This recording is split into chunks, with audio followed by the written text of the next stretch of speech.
Now to get a thumbnail.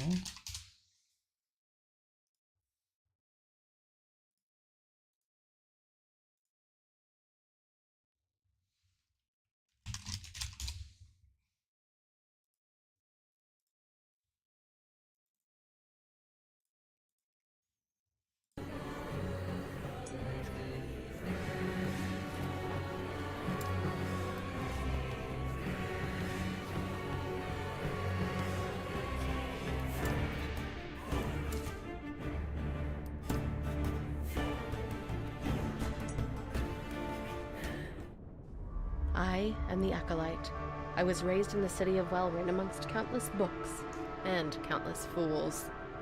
My master was a kind man, but he was as useless as the others. My ambitions took me elsewhere, to the arts forbidden by the elders of the city. Do you know where it is? I was found out and exiled. They feared my power. I've learned so much in my travels since, but word has come that Welrin has been conquered. I would like to see this with my own eyes. This looks like old League graphics, to be honest. Of like what you see pictures of Malphite. I'm gonna be right back. I don't know where my phone. That's my phone. Okay, never mind. I'm looking right at it. I just clicked on it. I need to.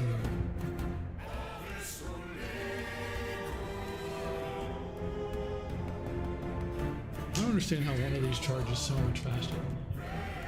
Like every time.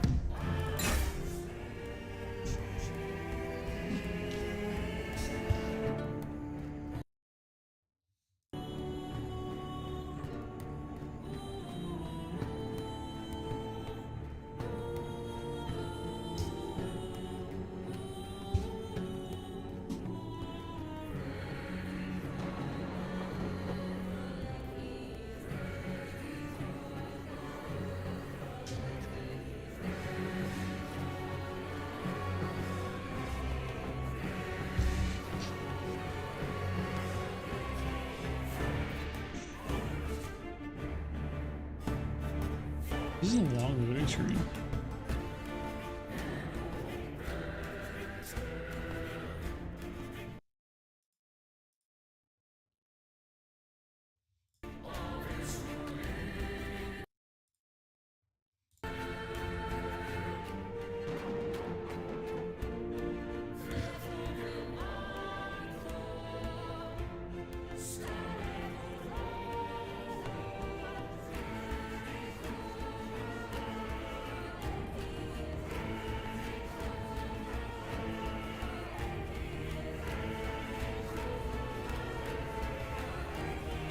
Golden Standard. You've piqued my interest with the title. It's amazing to me that with the launch of 2.0 in Honkai Star Rail, the games are at an all-time high. We're meeting all these new characters, some old familiar faces, and heading to a new area of all sorts of world building. There's a lot riding on this brand new expansion for Honkai Star Rail, and that's also including the characters that release alongside these big patches. Black Swan is our new summoned banner unit for patch 2.0, and the things this character can do actually baffles me more than anything else. But what do I mean by this? Well, I've been spending a lot of time with Black Swan, and using her throughout my new story experience, as well as tackling a lot of the content we have available, such as pure fiction, memory chaos, simulated universe, even just open world exploration. This character is actually ridiculously powerful, and that's why in today's video we're going to be covering why exactly Black Swan's release is going to change the future of Honkai Star Rail. Just gonna do a little quick segue to ask you to subscribe to the channel. Takes a few seconds and it means the world to me if you give me that chance. Comment down below what you most enjoyed about the 2.0 update as well. Let's get back into the video. So, I think it's a pretty strong statement to say that just one character's release could change the future of the game. And to that, I do think you're right. Why is it Black Swan of all characters? This isn't realistically just about Black Swan, but it's the capability that Hoyoverse has in creating characters kit that's very well made. Let's just break down her kit really quickly. Black Swan can use her basic skill to trigger a wind shear dot called Arcana. Arcana is a separate entity from wind shear, so they can coexist with one another. The overall gameplay around Black Swan is triggering additional dot types such as shock, bleed, burn, and wind shear onto the enemy to help boost her Arcana stacks up. Arcana stacks can rise in a few ways. The first one is from her basic when the enemy also has one of those 4 dot types. The second one is from her skill thanks to her A2 trace that allows her to have a chance to add it when the dot types are present. The third one is with her A4 trace at the start of battle. There's a 65% base chance to inflict an Arcana. Additionally, every time a dot's attached to the target, there's a 65% chance to trigger an Arcana as well. And the last one is her technique, which also has a chance to inflict Arcana with a base chance of 150% and will decrease by 50% of the base chance of the previous attempts. Now, there's an interesting thing when you compare her A4 trace to her talent. They read very similarly, but are actually different. Her A4 allows for the character to trigger up to 3 stacks of Arcana from any given action before the enemy's turn. This is mainly important for dot explosions. You have to explode all dots of a target at the current time. This would include her shock dot and also the Arcana dot. dot. That means you'll have the potential to get 2 more Arcana from a 65% base chance. When Knife's Ultimate also explodes dots, but it's just for burn, meaning you'll also be able to get a chance for an Arcana stack from that. Additionally, Sampo with his E4 can explode Wind Shear type dots. Arcana once again is considered a Wind Shear dot, so including the Wind Shear dots that he has himself, he can explode both of those, leading to more Arcana stacks as well. This also allows for Black Swan to have great synergy with damage over time as a whole, and this also isn't to mention that she also has a defense shred on her skill. Oh yeah, speaking of her talent, that causes at the start of the enemy's turn, when the dots do trigger, they have a chance to give an additional Arcana stack as well. Arcana at a base has 240% damage multiplier, with each Arcana stack giving 12% more to that multiplier, going up to an 840% multiplier at 50 stacks. That's a pretty big number that will probably only be attainable through Simulated Universe. At 3 stacks of Arcana, the Arcana Explosion will become a blast attack and also have a chance to trigger Arcana on the adjacent enemies. At 7 stacks, well, if it wasn't broken already, you'll also be able to ignore defense by an additional 20%. The more and more you start to look at Black Swan's kit, as well as try to understand what exactly is being presented, she is a very complex character, requiring you to have a decent bit of knowledge on how the game works, as well as trying to maximize around her kit with your other characters available, trying to get the most out of her kit as well. This leads me into our next section, and that's how Black Swan changes the utilization of damage over time, and how with her introduction, not only does damage over time teams now have a fully complete roster, but it also adds new ways to play. Black Swan joins the damage over time team as the best pairing with Kafka, but the two do not need each other to play well. This is just considered to be the most optimal setup. Currently, the ideal team is Kafka, Black Swan, Rowan May, and a Sustainer. Preferably Quoho is the best option we have right now for the damage over time team. Kafka's ability to explode dots, and Black Swan's ability to take advantage of Kafka's shock dot. These two can work pretty well together to be able to dish out some great damage. My Kafka's a bit special considering I do have her light cone, so I also have access to an additional shock dot, counting as a rogue. This leads to me being able to gain more Arcana stacks more reliably. Now, not everyone will have the luxury to be able to do that, and that's where the introduction of the triple dot team comes back into play. The triple dot team consists of Black Swan, Kafka, and any of our 4-star dot characters, as well as a Sustainer. This team allows for there to be an easier way to get even more Arcana stacks, since we'll now have 3 different dot types present on the boss. This allows for a lot more consistent gain on Arcana, while also allowing for you to get different dot types on the boss. If you're someone who also owns Black Swan's light cone, I'm jealous because this will just further increase your damage as well. In all honesty, this is probably one of the more fun ways to play her. Although it means you do quickly lose on the Harmony support, once you're really confident that you don't need a Sustainer, then you can opt in to bring your Rowan May as your 4 slots to maximize the damage gain. Triple dot as a team was something that we did consider as an option, but it was never realistically viable or that great of an option. Black Swan's introduction allows for that mentality to go away, and to bring a new breath of fresh air to the damage over time team playstyle as a whole. But you're probably wondering, why exactly does this benefit for the future of the game? Black Swan is a very complicated character, but she complements the style that she's built for, which is damage over time. She's helped bring damage over time to being one of the top, if not the top composition in the game right now, and it's sort of how Inviber Lune caught the game by a storm with his release, and that sort of power was changing to our eyes. And then it just immediately followed up with Jiggly Yu, who's actually by far one of the best and strongest characters they've ever released. This leads us to a very interesting situation for the game overall, and that is whether or not the characters that will be coming after Black Swan will have the potential to offer something similar in power, or even a new way to play the game. It's already been proven, given the little information that we do have with Sparkle, that she'll be able to do something similar by allowing for us to accumulate more than 5 skill points, something that's never really been touched as an idea, since we've always been of the mindset that we had to play around the 5. 2.0 brings us to a new stage of the game's life, and it's a very welcome change that the game does need. Honkai Star Rail needs to be willing to experiment with characters' kits and overall design, and not afraid to do more than just what's capable of the and that sort of power was changing to our eyes. And then they just immediately followed up with Jiggly Yu, who is actually by far one of the best and strongest characters they've ever released. This leads us to a very interesting situation for the game overall, and that is whether or not the characters that will be coming after Black Swan will have the potential to offer something similar in power, or even a new way to play the game. It's already been proven, given the little information that we do have with Sparkle, that she'll be able to do something similar by allowing for us to accumulate more than 5 skill points, something that's never really been touched as an idea, since we've always been of the mindset that we had to play around the 5. 2.0 brings us to a new stage of the game's life, and it's a very welcome change that the game does need. Honkai Star Rail needs to be willing to experiment with characters' kits and overall design, and not afraid to do more than just what's capable of happening right now. There will be characters in the future that do experiment with the idea of breaking out of the norm, and it could be potentially become one of like the best things we've had in the game, or it could just be a flop. Black Swan is the first of many characters that have the creative complexity, while also adding a new level of play or interest for the game's style. If you're interested in Sparkle, Acheron, or Aventurine, I'm sure we're in for a treat with what a variety of new things to come, and hopefully they offer new gameplay types as well. Thanks for joining me on this video. Subscribe if you enjoyed what you saw in the video. Would really appreciate it. I'm trying to grow my channel, and I'd love to grow with you as well. Comment down below if there's anything I can improve on. I love to read all the comments and appreciate all the engaging conversations. Until next time, peace.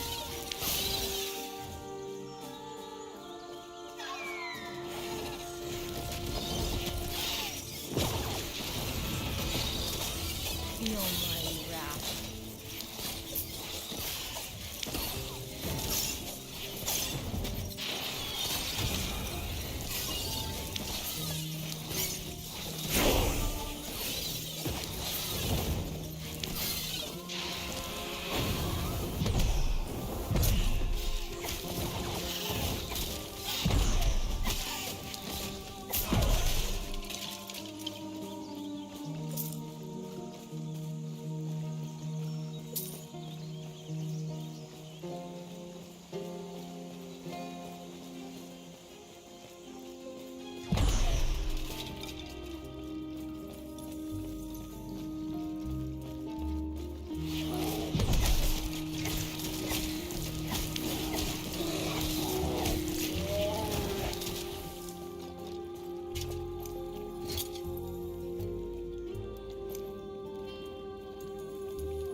still cast spells.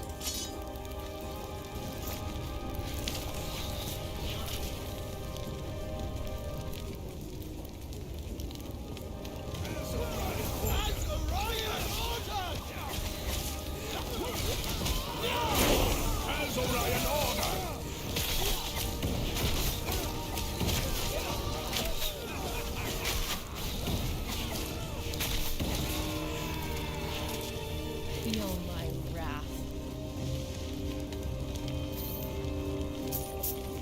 When you arrived, was there a family? It was my mistake. They were cornered.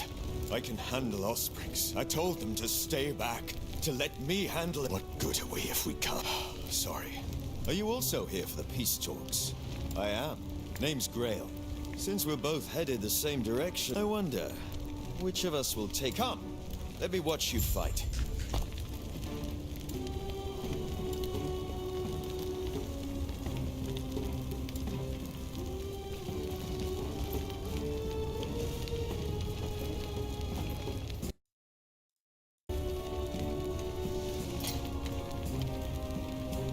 Oh, it just auto-equipping them. Okay.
Smoke!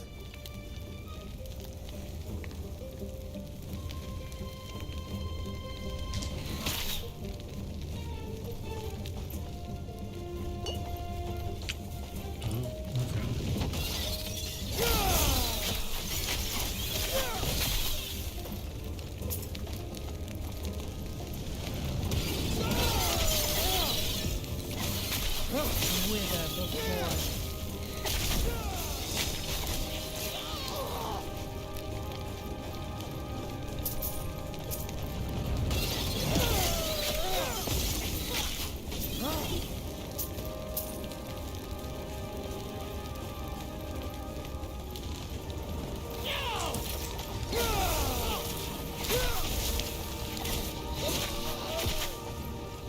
So much destruction. And for what?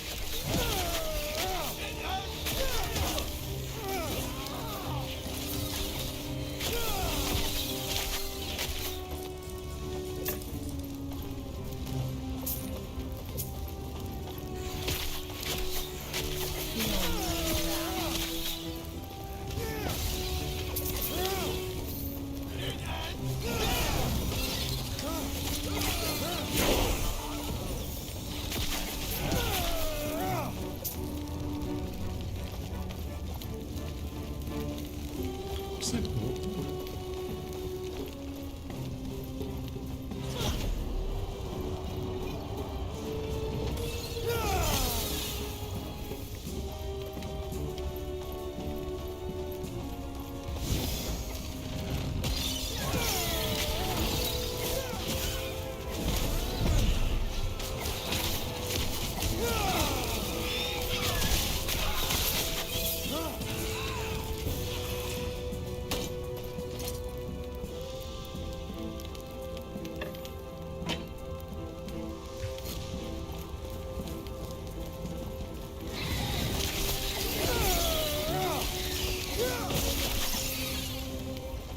Where'd you learn to fight?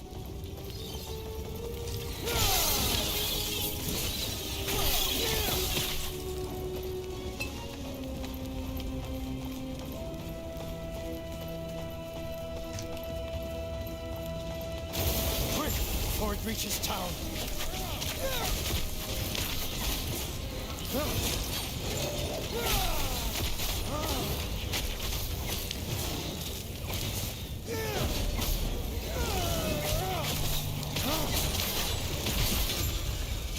Well done. We're almost there. I'll see you ahead. The Keepers have proven difficult to track, but my observations revealed the truth. Their camps are neither chosen nor abandoned on a whim. There's a pattern to how they scurry. I instructed my soldiers to investigate the abandoned camps. Invariably, they're near shrines devoted to the eldest of God. They're not guarding the ruins. They're traveling between them, over and over. They must be moving with them. It'll be as simple as burning these vermin to ash. Raya wills it. What does this do?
How do you get back there?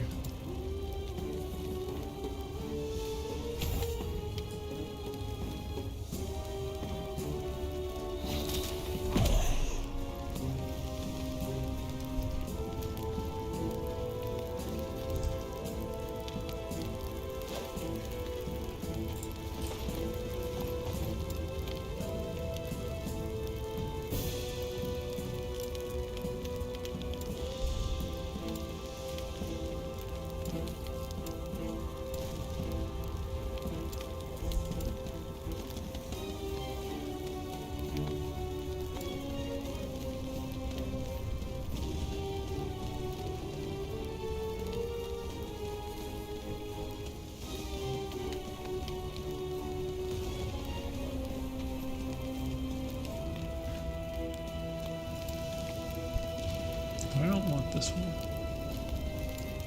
I want this one.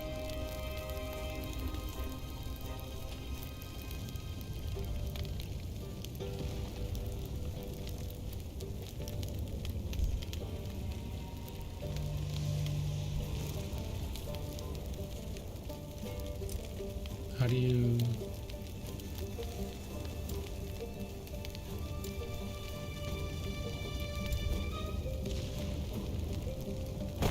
I want to use this.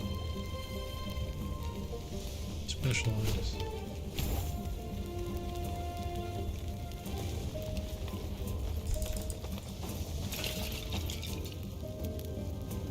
What's going on?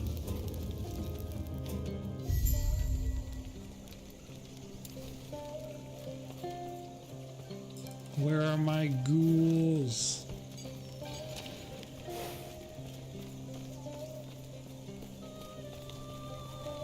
Sounds like their leaders waiting up at the shrine. The Keepers have done well.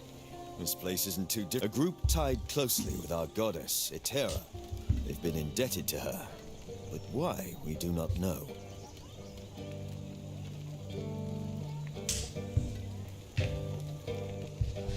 Even their name is... It's these mysteries that interest the Osprix. Now, Is there any way to we have speak it to so the that Keeper. Speaking of, I must head there now. Feel free to look Auto-go? around. I'll see you shortly. Gameplay...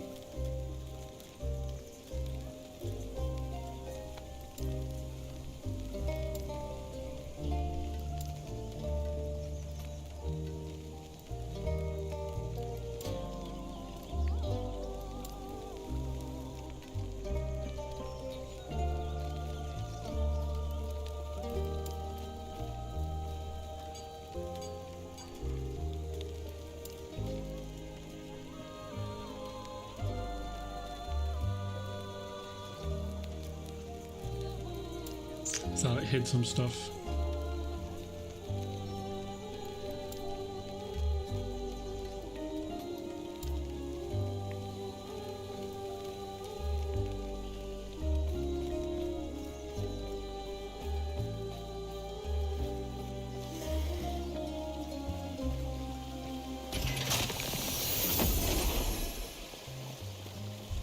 Hello, traveler.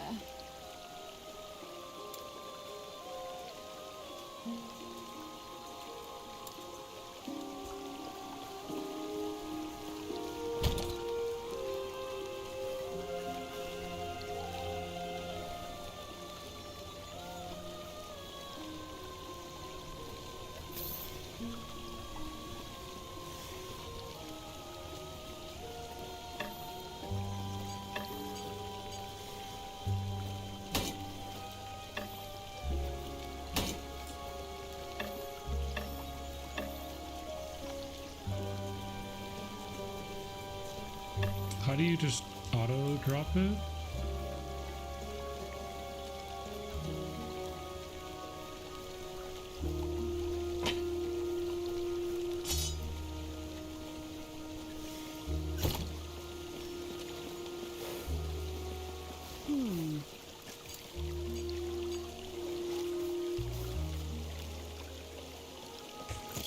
Right. It eludes me.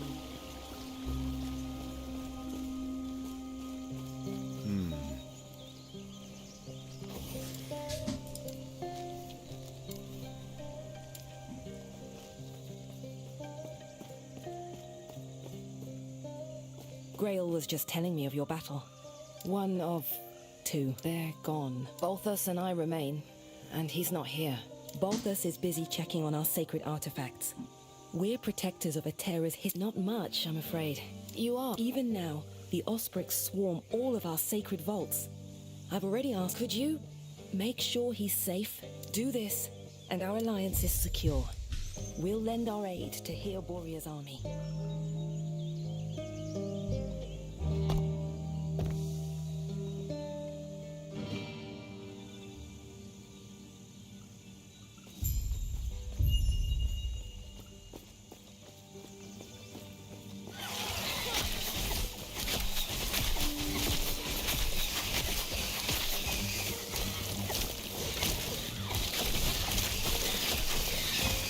Feel my wrath.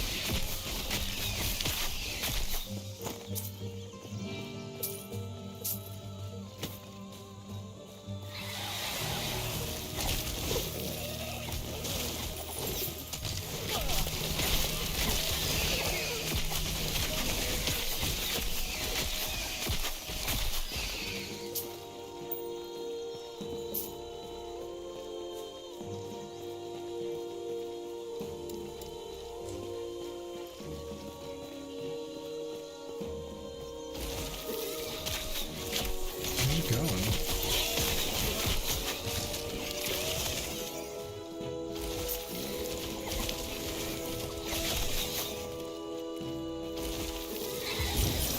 Feel my wrath.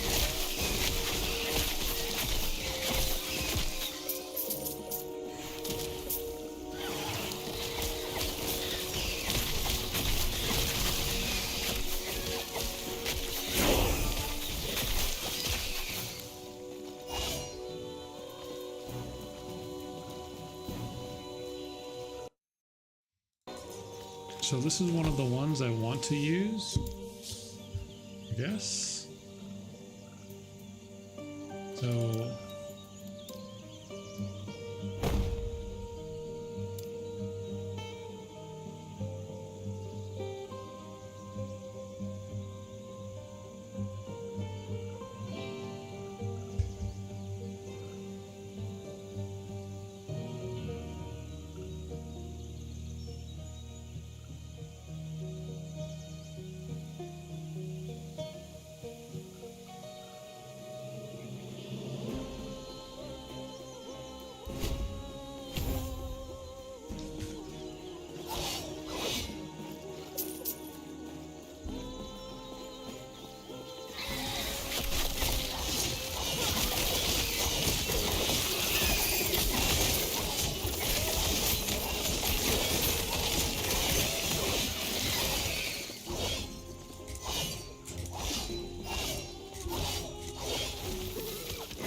Wait, I didn't mean to do that.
We're don't even have to play the game.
It's immediate when you use the whole spot.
Hello, traveler.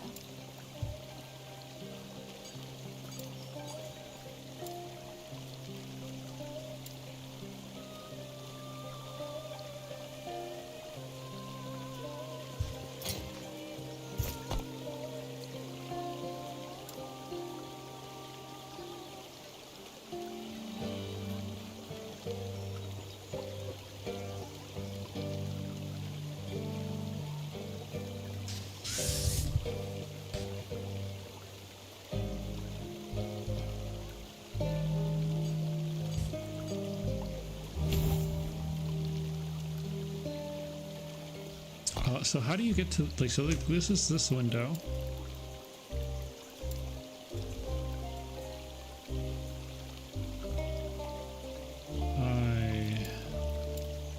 There it is.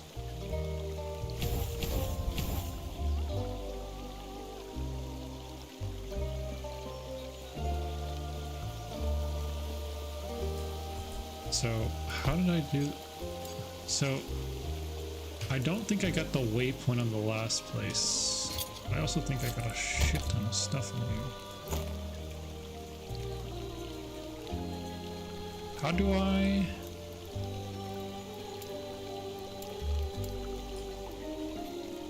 I didn't want to click each time.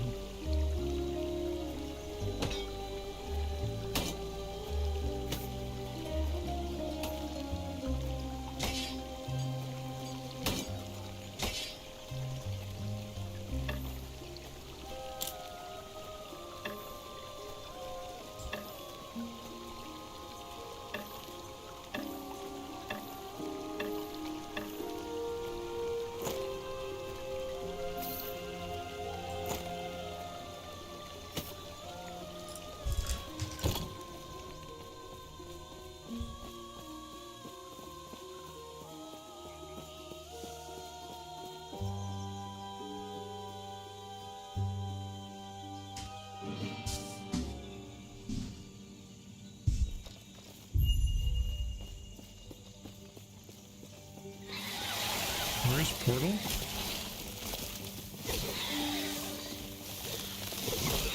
How do you use Portal?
Kind of seems like it would be around here. It's not here.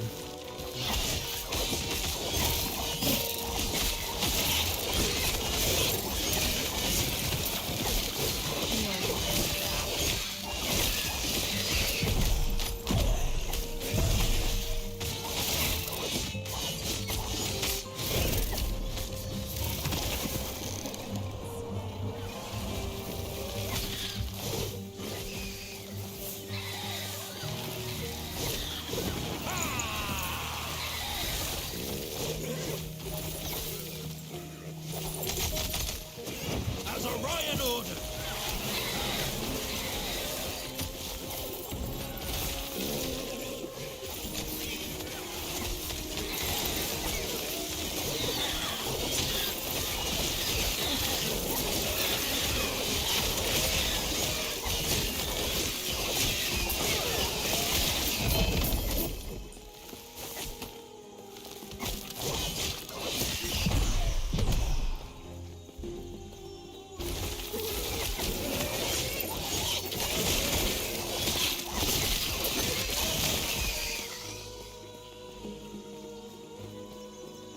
There's like this whole spot of the map over here that I haven't checked yet.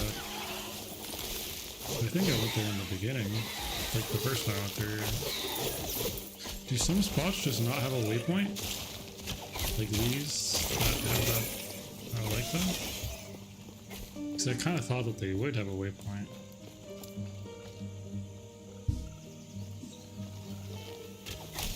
I mean, this thing does use bunkers.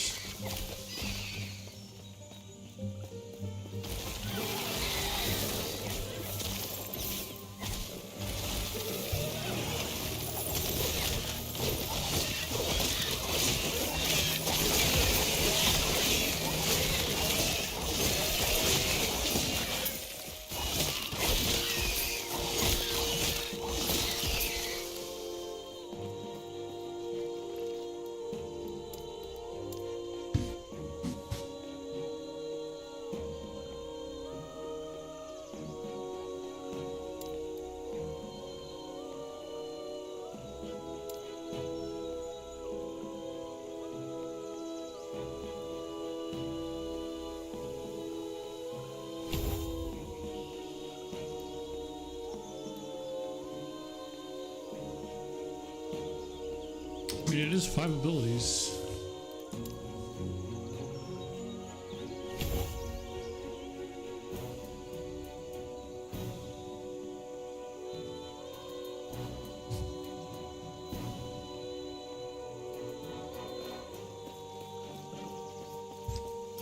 Guess we'll check what we got earlier.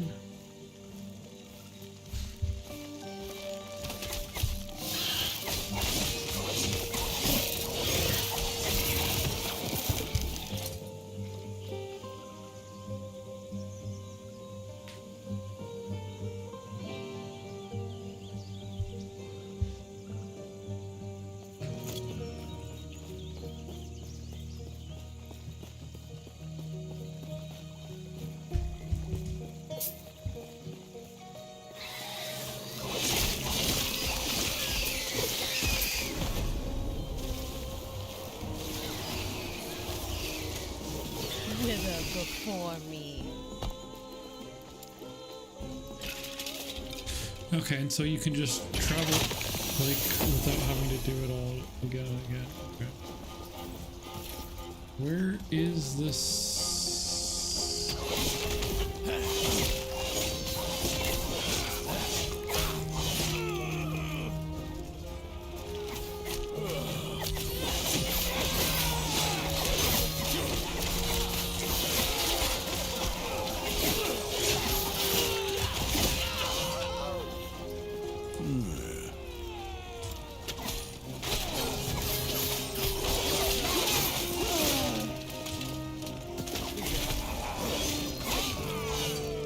I think I have something.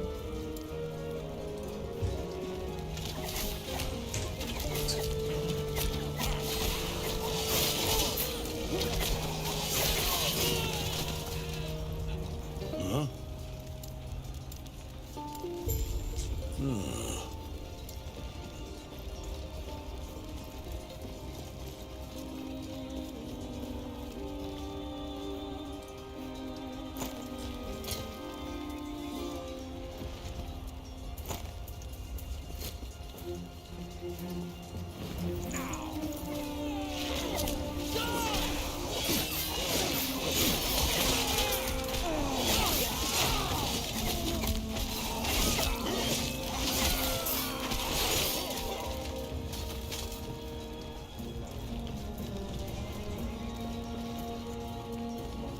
do really like this whole looking at it before you pick it up type of thing.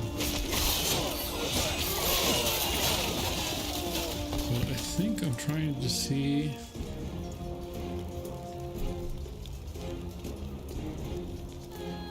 What is Ward?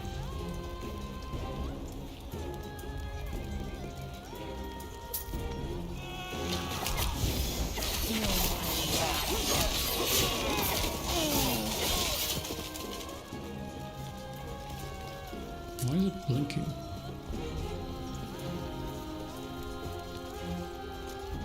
And cool down, recover. Does that say what's water shrine? Oh, okay. So that's like probably what I clicked on earlier. Oh, did not realize I was doing that.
Thank God they don't make you go all the way back. Huh?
Is that... I can still shoot him from here?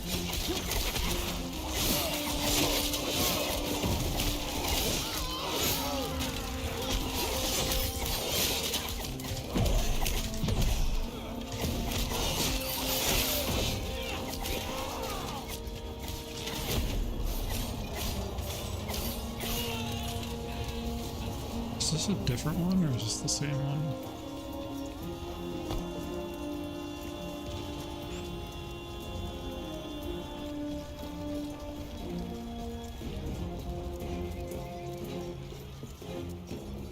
got like some buttons saying stuff.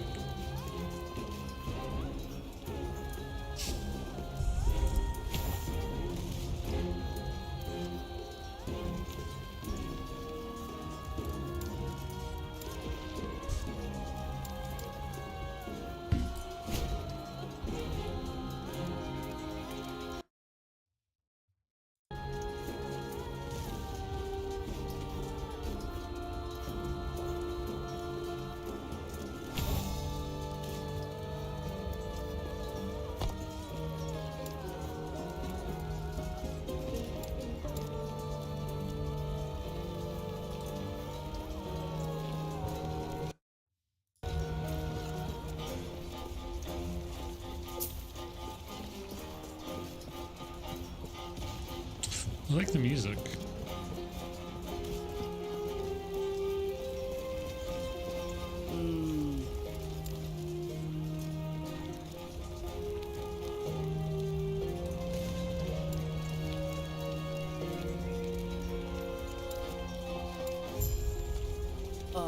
Yeah.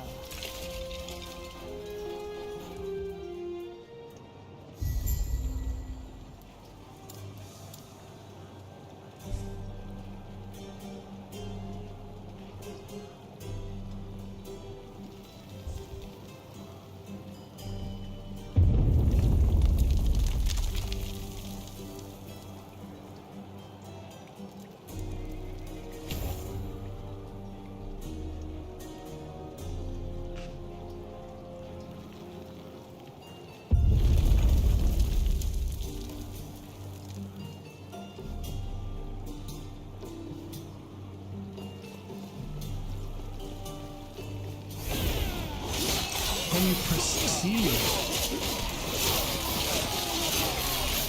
I see. Oh. So, what if I want to go back? So there's a portal icon over here.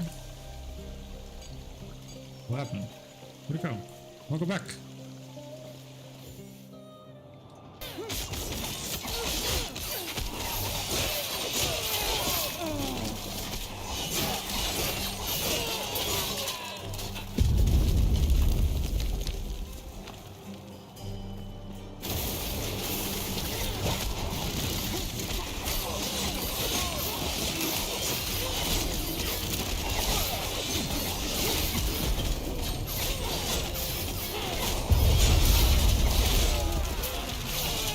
I still have no idea what that this R button really does.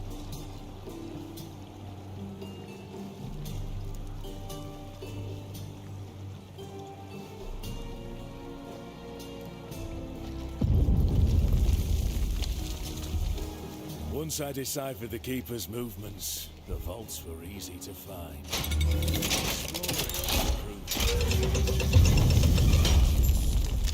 This way!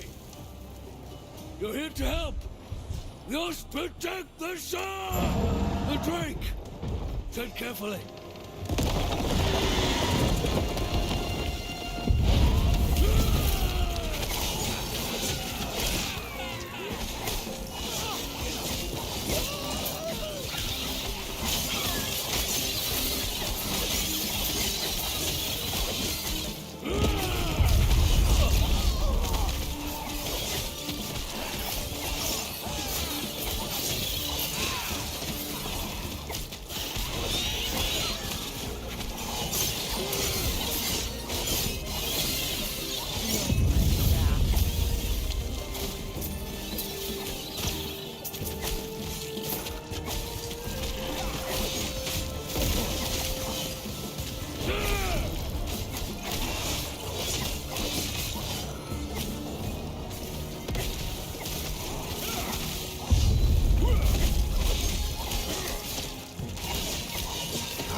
Note here, it isn't safe.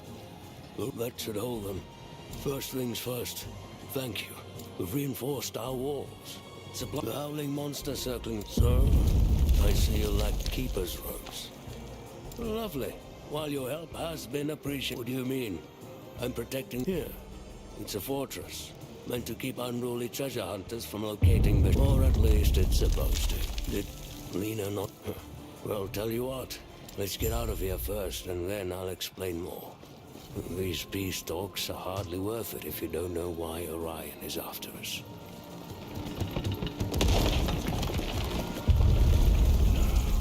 Since the Keeper's fall, we've held the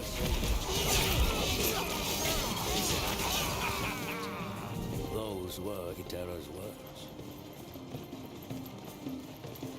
There's no spacebar in this game.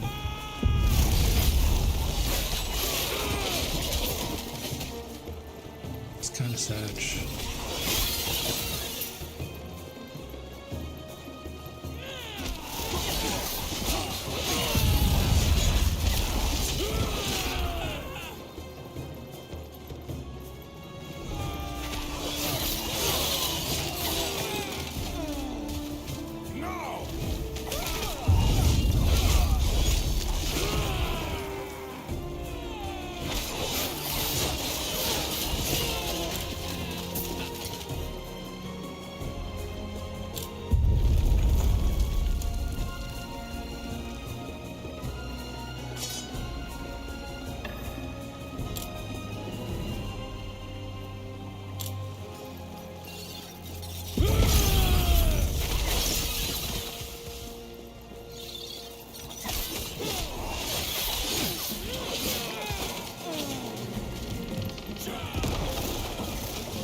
I'll do a little bit more and then I'm probably just going to play some TFT.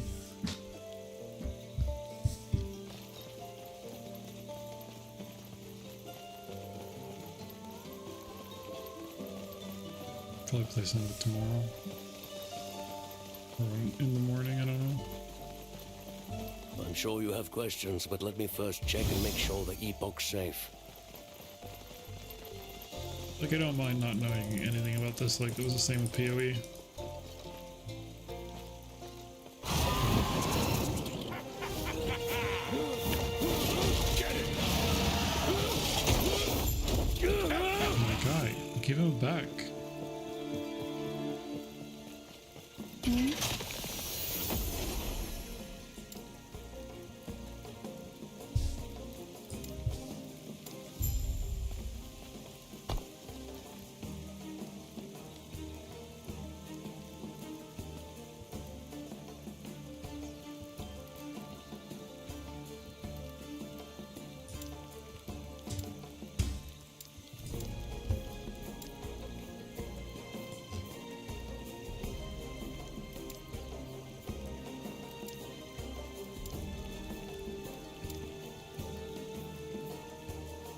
It goes pretty hard, man.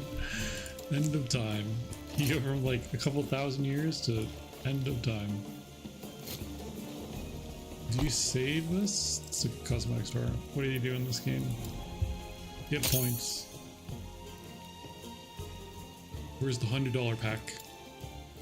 What is this? It's kind of like PoE. Oh, this is where you buy them. Okay.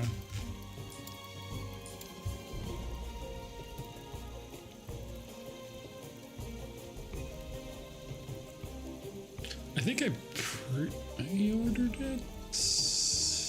I don't really know. I just bought the game. That was really it.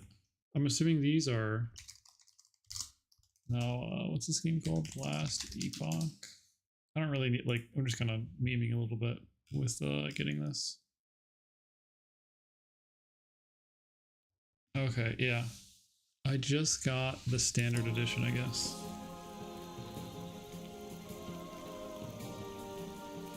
I don't really have an interest in buying it. Where do you go? Am I supposed to... Oh, I guess I'm supposed to go back here.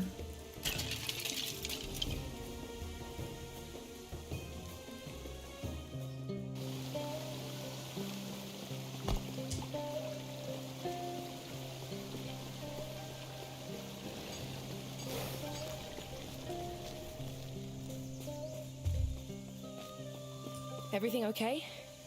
What? That must be Orion. And us. What happened to the artifacts, Balthus? That must be what they were after. We have to save Balthus. Their camp is not far. Are you sure? You'll walk. Stay safe. Stay alive. And bring Balthus back.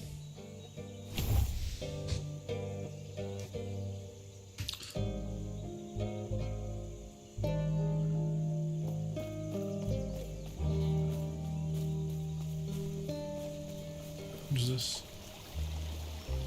Make it bigger.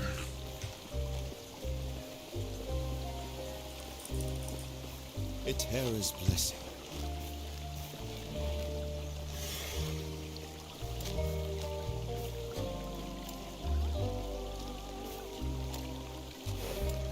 Prayers be with you.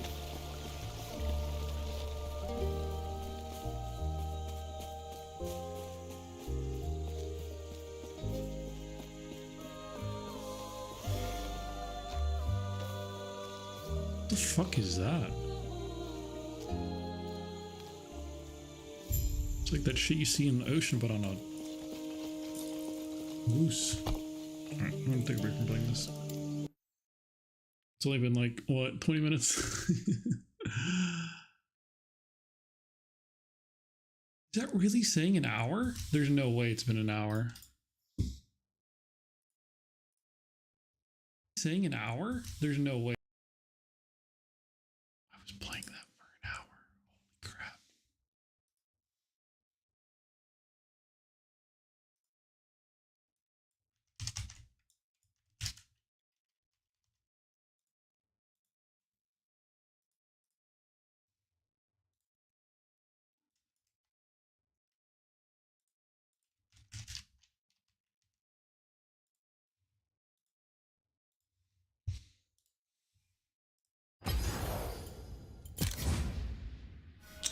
I'm gonna try some of these other comps.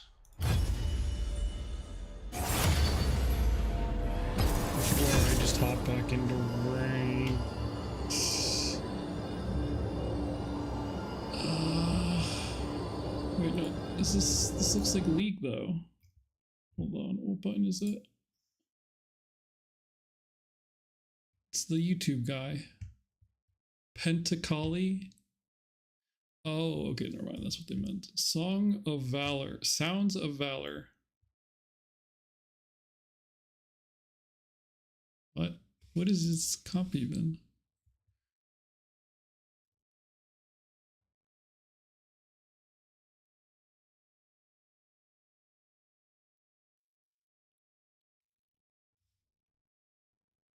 Like, there's Yone, there's some edgelords. Just don't understand it. Giants. I kind of want to try that.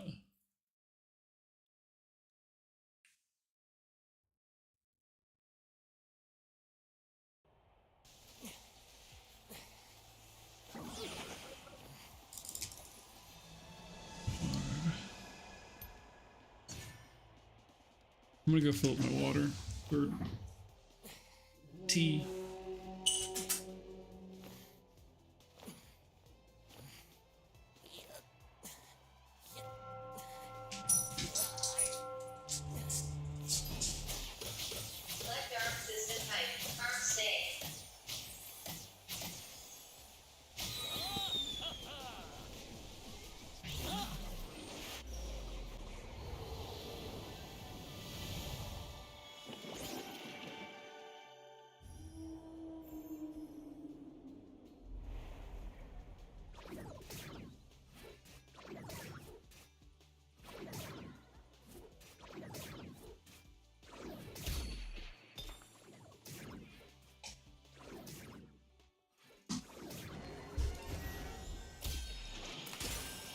For beauty. Is anything like whatever this guy is? He's Look who's blooming now.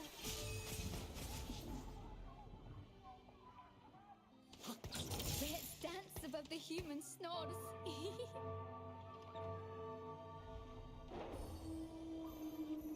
it's KDA.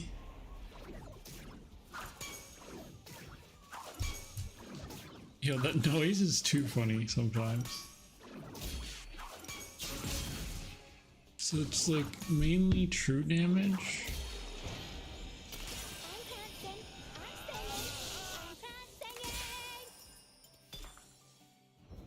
I wish you could like tier 1 Kennen, Lilia, tier 2 Senna, tier 3 Nico and Echo, Caitlyn and Akali. For beauty. And then I have no, yeah, I wish I could. I have this game is gonna end so fast if I take that. I'm just gonna re-roll it. Let's do it.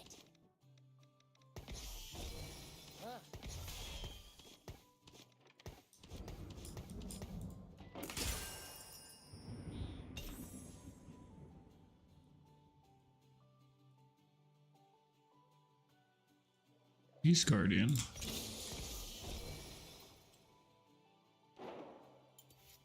And it's saying Kiana, but this is 8. Count it really quick. 1, 2, 3, 4, 5, 6, 7, 8. Why do you like? Is this just for rapid fire? Because I could have grabbed that, whatever it's called in the beginning.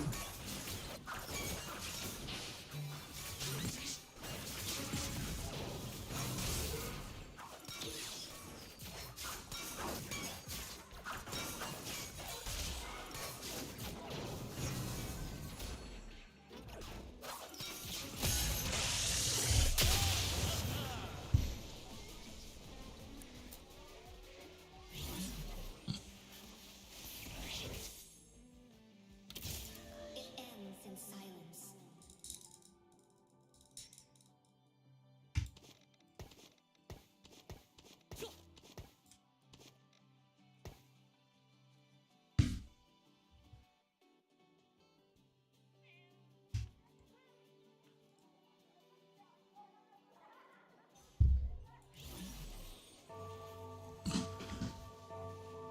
Oh, but they want a true, like...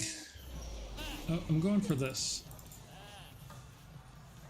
They want a true damage there? Like, that's not happening, man.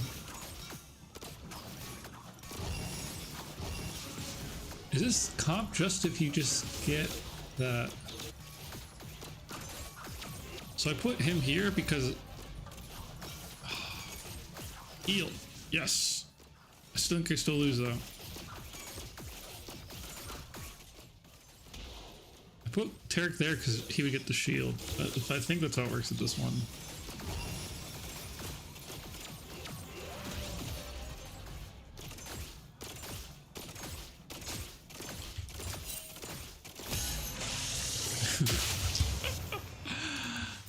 That was funny. Slow down? No. Fast.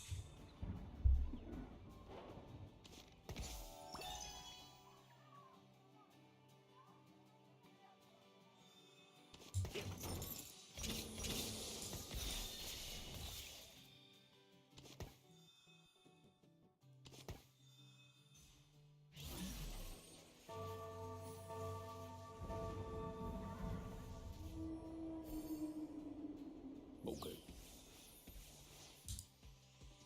How? That item's gonna, he's gonna do tough, but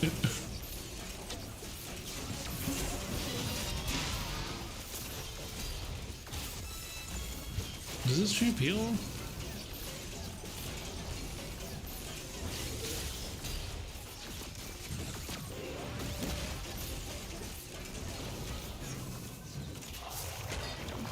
That's just such a good item early on.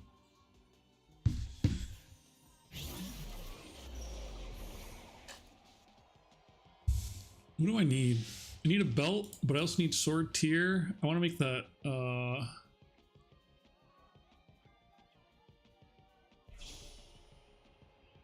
that ribbon.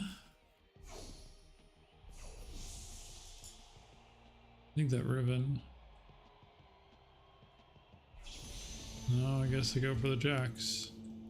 I'll just take the Pantheon. I could make the whatever it's called, Nashers. It's so weird seeing this and just not taking it. Always ready to cry. I'm gonna put it on you.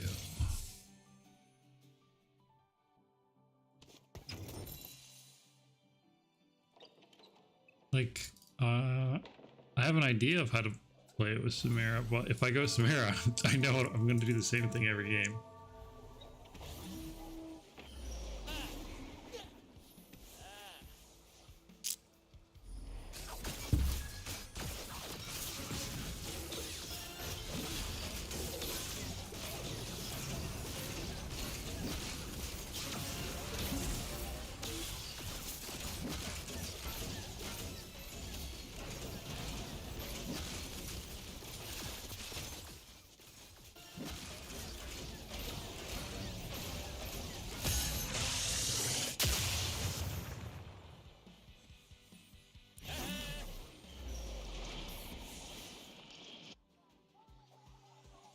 Still no Senna.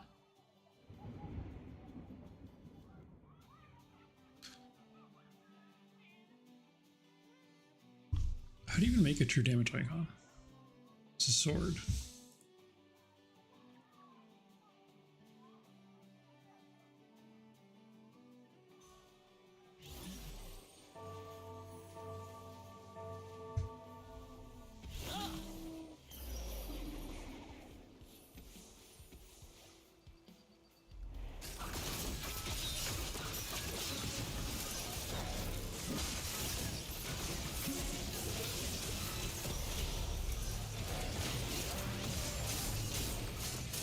Oh, this is cruel pact.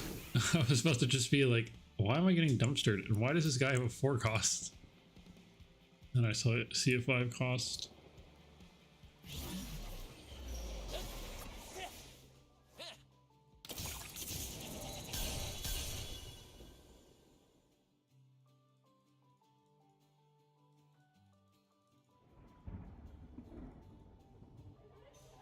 Move this over.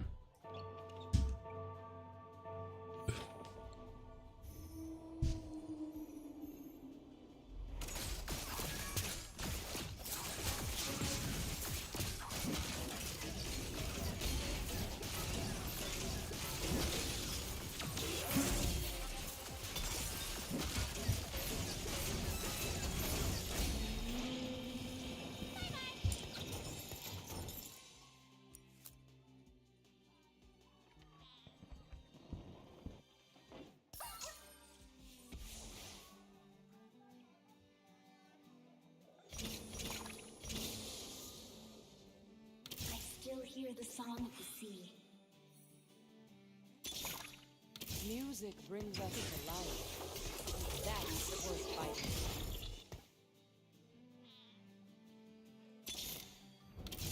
It ends in silence.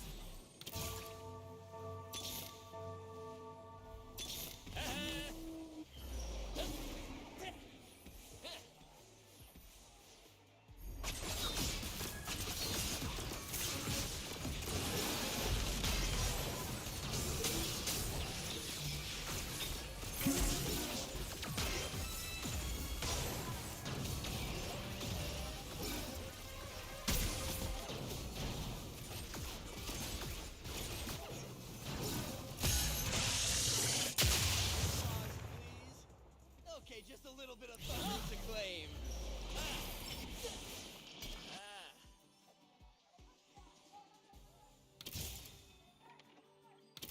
Why am I getting forecast? What?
What is his headliner?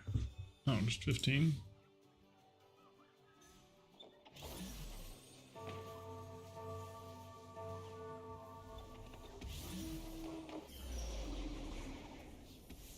Dude, this is the guy that's not gonna die.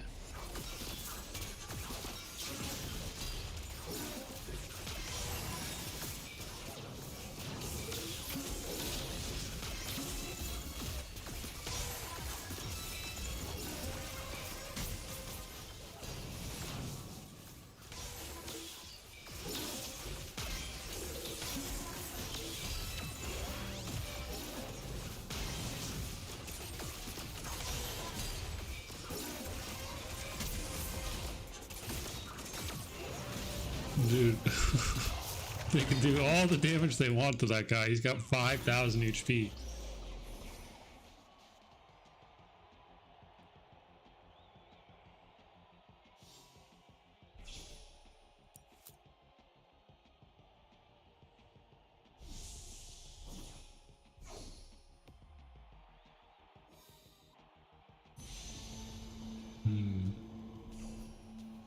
Yes, I'll just take this.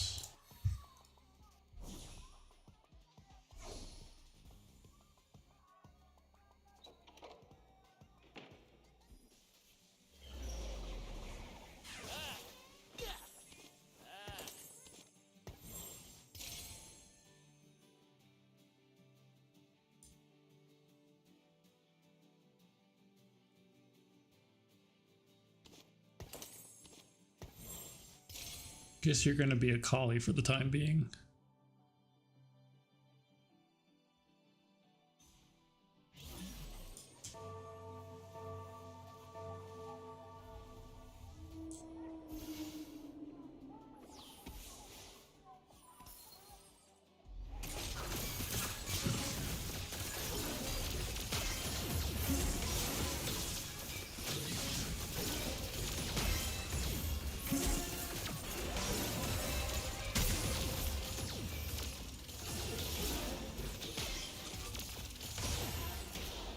Oh man. The Seraphine cues.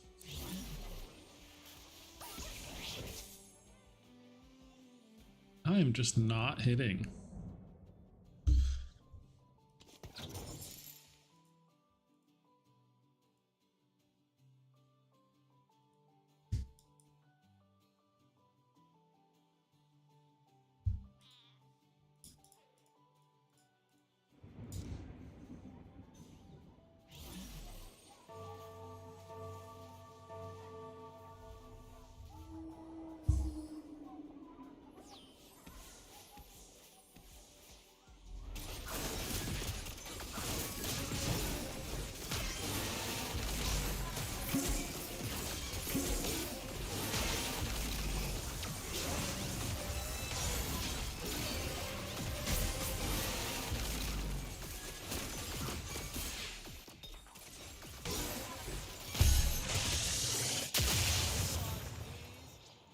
Okay, just a little bit of thunderous acclaim.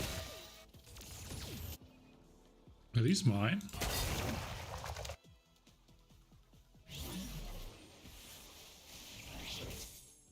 Come at me.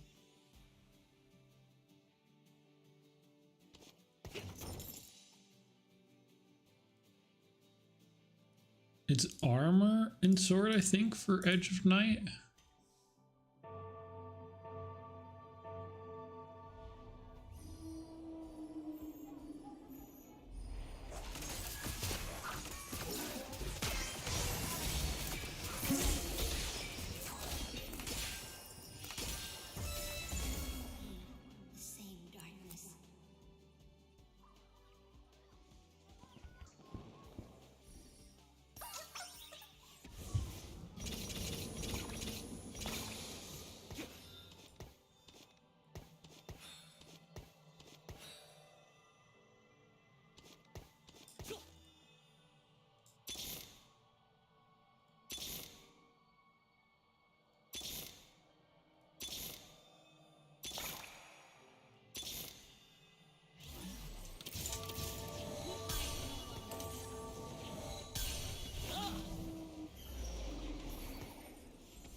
Let's dance above the human stars.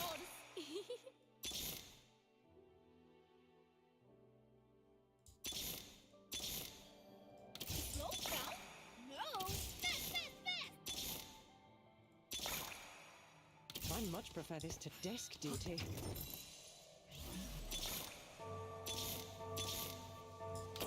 Lay it loud.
you can't even hit a headliner collie.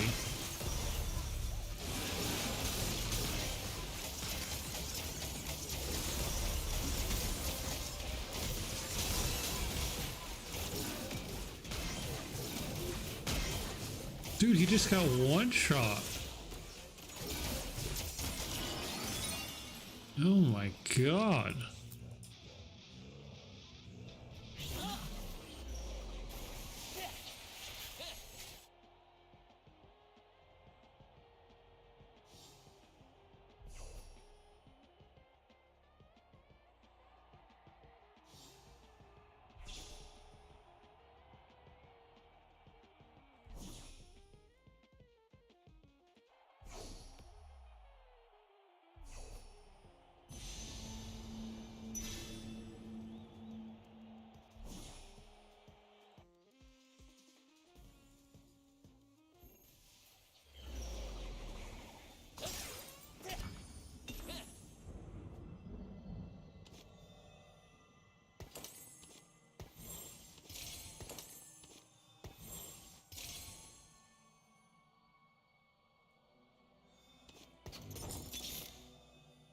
Bloom with me. Music brings us to life. That's worth fighting for.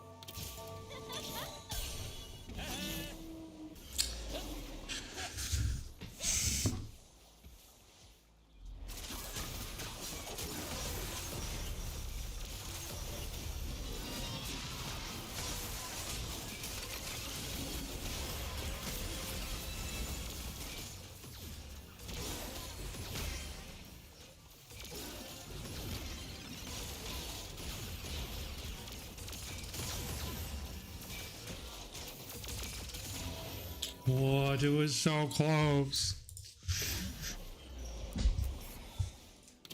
Play it loud.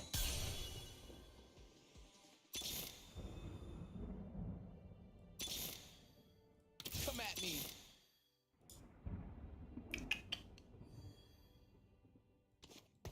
Music brings us to life. That's worth fighting for.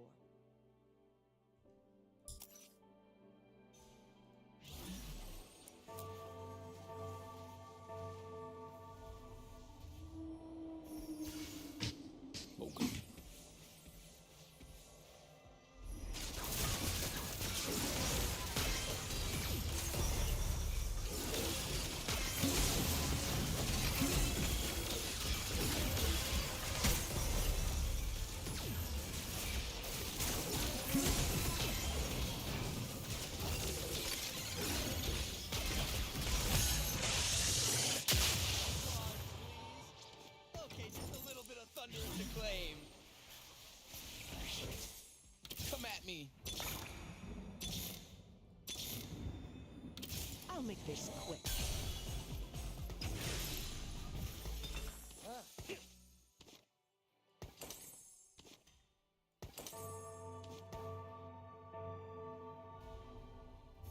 It feels a little off center, but we're just gonna go with it, I guess. I don't know what really KD does anymore.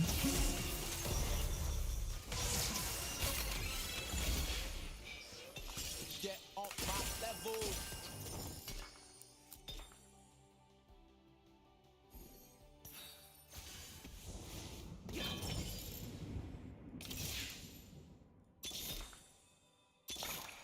We probably could have. Music brings us to life. That's worth fighting.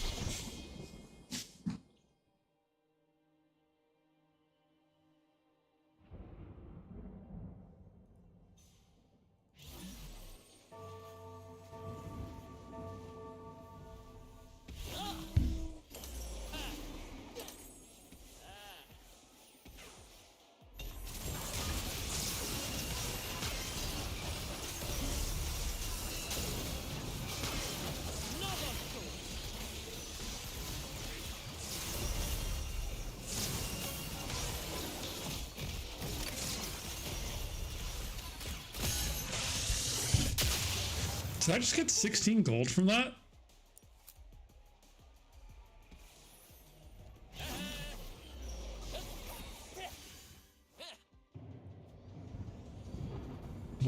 I'm gonna wait to go 8. I have a Lilia I can swap out, but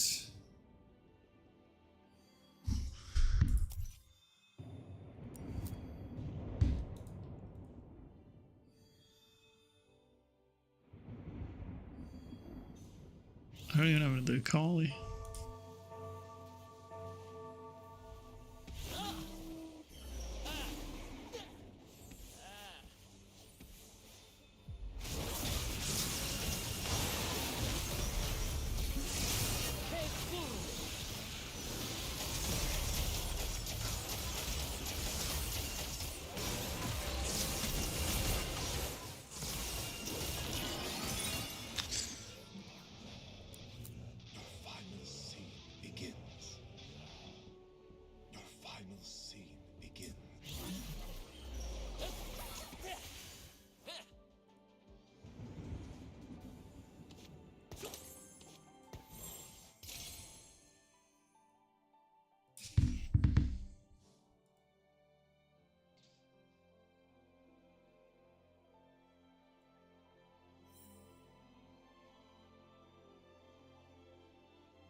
Ah, that's because she said, okay.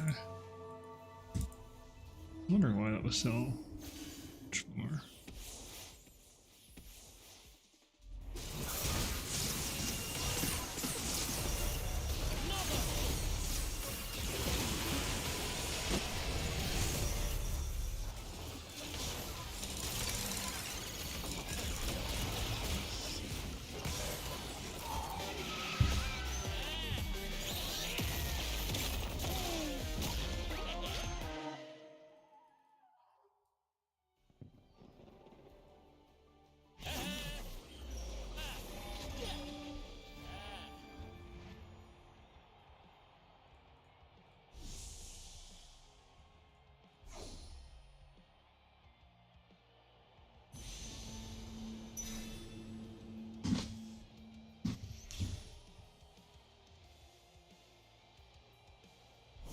Is that Crowd Diver?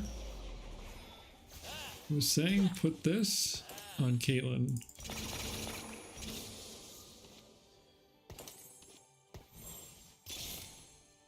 Come at me. Hear my song and dance in the moonlight. Come at me.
Do it.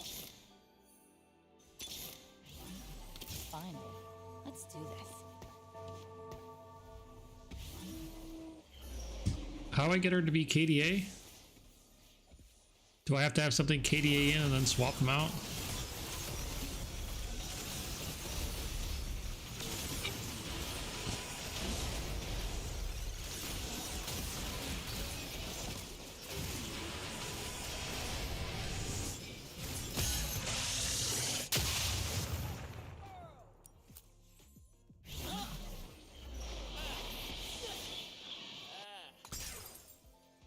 Careful, this pack's a wallop.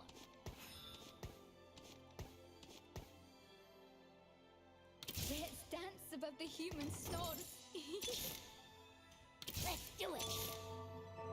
I like it here. I just can't stay.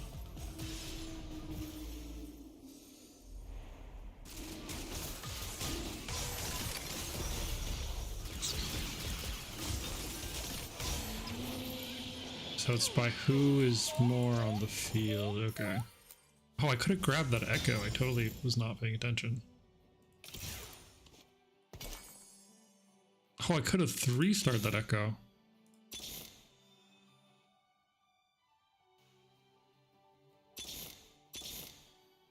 Come at me. Man, get off my stage.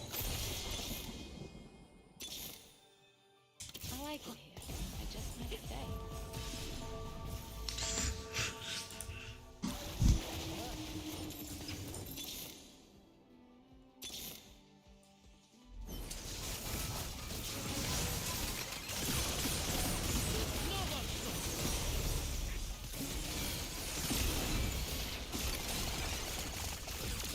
I was about to be like, why the fuck is there a...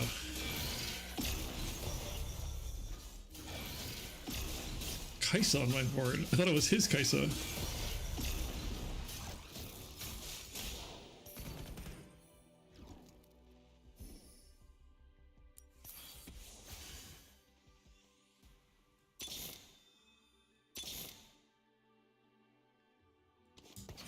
Hear my song and dance in the moonlight.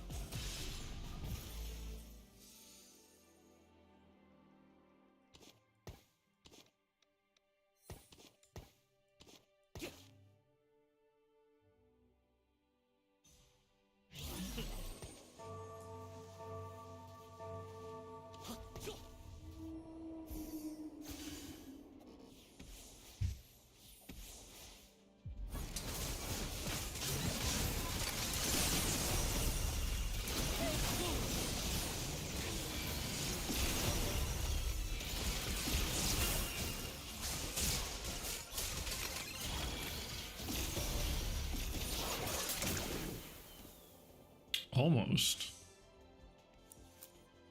I probably have to position them a bit differently, but I don't know how to do that with Try to keep up. KDA.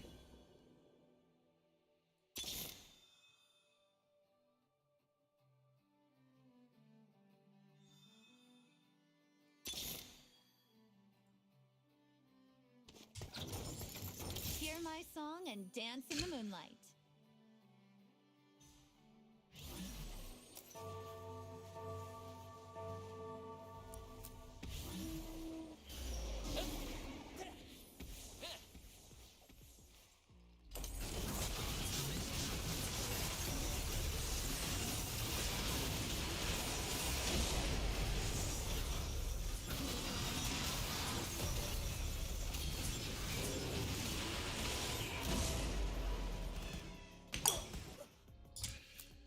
Unfortunate.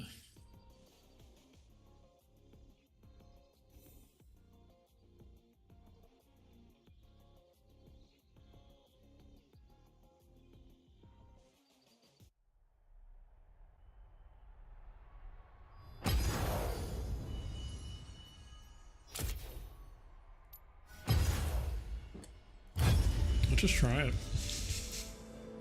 If it goes bad, it goes bad.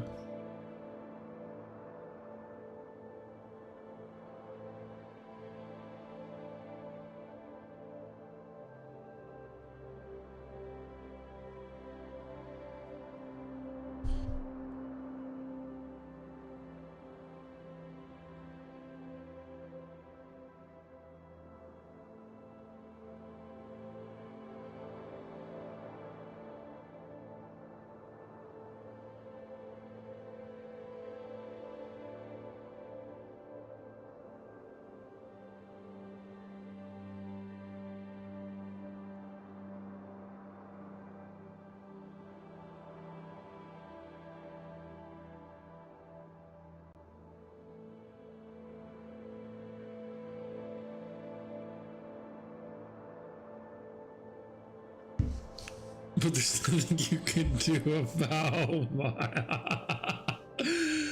a meteor landing on your house is pretty telegraphed, but there's nothing you can do about it.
Dude, why do I keep getting these?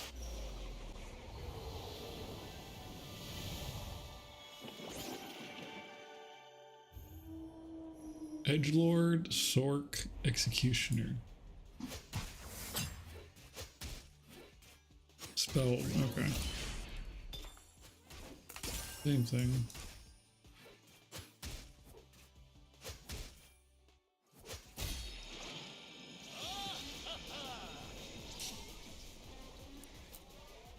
Dude, he's made another one.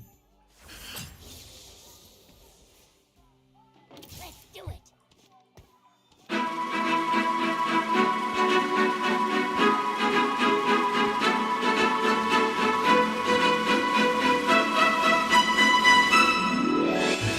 We are live from the Big A Awards in Los Angeles, California, in the Disney Theater. 10,000 seat stadium, filled to the brim with the best and the brightest of Hollywood.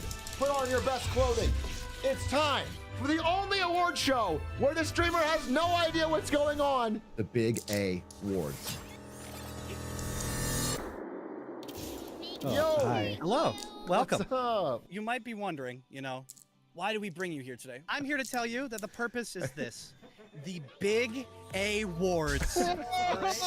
What are the Big A Awards? All right? Well, it's simple. It's simply the Oscars, Streamies, Grammys, Emmys, Tonys, Country Music Awards, the Nick Kid Choice Awards, Real Prestige, and the People's Voice all put into one package, the Big A Awards. Let me ask one question. And I do think a Big A Awards would be kind of fun for the community. I do think I should supply some sort of money so you guys can figure out whatever you gotta make for it. I'm gonna start the bidding at $1,000. Can you do it with that? Most importantly, this allows me to have to not make any content for a day, which I love most of all, because I could just show up and react to the awards, which is like, I think the ultimate goal of all of my community endeavors. And live from New York, it's the Big A Awards! Where's New York? Yeah, no, so I'm Braden Carlisle, entry-level magician. You may all know me. Well, everybody knows Braden. Obviously needs no introduction, truly. I'm actually a very mature fan base. Unfortunately, we do have a double date, so we're gonna need to cancel. We gotta go. Yeah. No, you know what? Watching Gage. This is Ennui the puppet. Hi, Ennui. Hi. So, what financial advice do you have for me? Why do we have a puppet? Atrioc, thank you. And that's how you do it. That is how you thank a sub. That is how you thank a sub. Yeah, thank you. Yeah. You did awesome. Let's get to the first award. Should we? Yeah, let's do it. The Atrioc community is famous for never letting memes die, but it's perhaps just as famous for throwing out memes as soon as they've been created. The Mayfly Meme Award goes to the best meme that lasted only a day in the community, but lasted forever in our hearts. I can't think of a single nominees meme. For best Mayfly meme are Egg Roll Elephant. Oh, that was like a day. Lumens. That was a week at Toad. least. That's months. And Wiggler. We just had a song with that a minute ago. And the award goes to Wiggler. For the best meme that lasted a day, you picked the meme that lasted the longest. Lumens was robbed, dude. Memes aren't the only thing that die in Atrioc stream. What a natural transition. Atrioc streams a lot of great content, but only once to ensure that we never get what we want. Therefore, we have created the Best One-Off Stream Award. This award goes to the best stream that did not have a sequel this year. The nominees for Best One-Off Stream are The Popathon. You gotta do 57. No, there's not gonna be a sequel. This is Inception! Bro, it's me looking at my VOD to figure out what to do on 57, where I'm looking at my VOD to figure out what I did last time on 57, yesterday. It's fucking Inception! The Bionicle Lore on August 10th. You wanted a sequel to that? Tridac would have to be killed. What would the sequel be? The Union Negotiation Stream. Happening? It's What is happening? Peace negotiation. It's entail new donation animation if you catch my drift. And the big award goes to the Papathon. Deserved. And I can't wait to see what Atrioc has planned for the Papathon 2 coming this year. Wow. Papathon deserved. I mean, that's a moment in time for sure. None of which I'd call good, exactly. But some are better than others. Like what? The nominations for Best Era are Bloons Era. Is it, if Bloons wins, it's Elden going to Ring be... Era, Railbound Era, Freelancer Speedrun Era, and the winner for Best Era is... It's going to be Bloons. Bloons!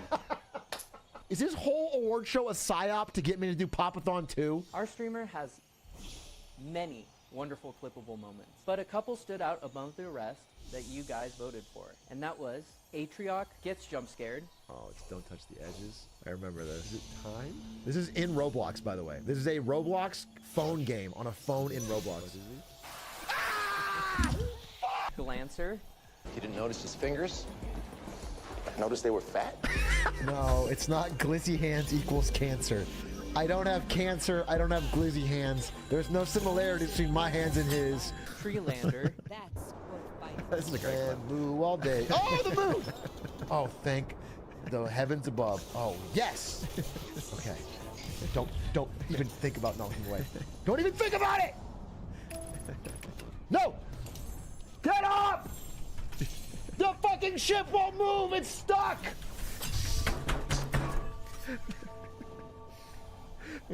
What you have to understand about that clip if you haven't played the game is if the moon leaves your eyesight, it disappears. So if you spot the moon, which I've been searching for hours, and if I get stuck on a tree, if it gets out of my eyesight, it's fucking gone. And the winner Big chalupa.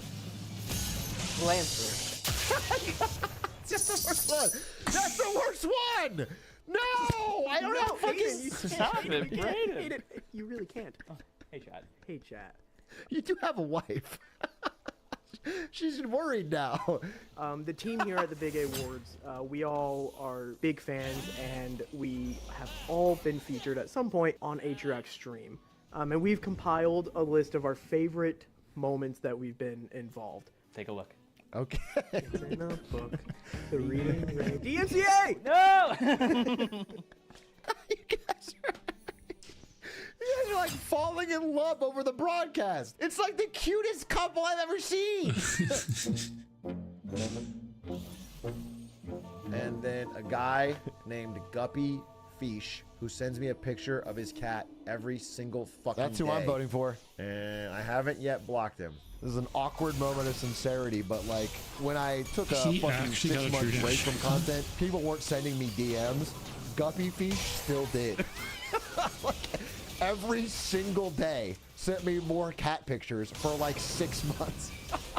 Ask the Storyteller, ASK, ruined my ability to do Hitman runs. No, I'm sorry, this is true. Ask the Storyteller, great rapper, amazing lungs, great breath control, terrible programmer. Just said, hey, I designed a mod that'll make it so it auto-closes your game. It doesn't do it. It doesn't do it. I lose all my guns. Then he goes, don't worry, I fixed it. Try it again. I try it again. I lose the other half of my guns. I lose all my guns. Then I quit the game. Hey, you're a puzzling little puppet there, aren't you, Ennui? I am who I am, Raiden. That is puzzling. Yes. But not as puzzling as the nominees for the worst puzzle performance. The nominees are Railbound, SpaghettiOs, Spaghetti flows, Spaghetti hose. Come on, Atrioc, put it together. Put it together, Atrioc, please. To the T-R-I-O. To the big old C. Outer Wilds. Let him cook. I'm the greatest pilot of all time! Oh, no! No! No! No! No! God, no! And the winner for the worst puzzle performance goes to... This is a tough category. Railbound. Hey, how's it going, chat?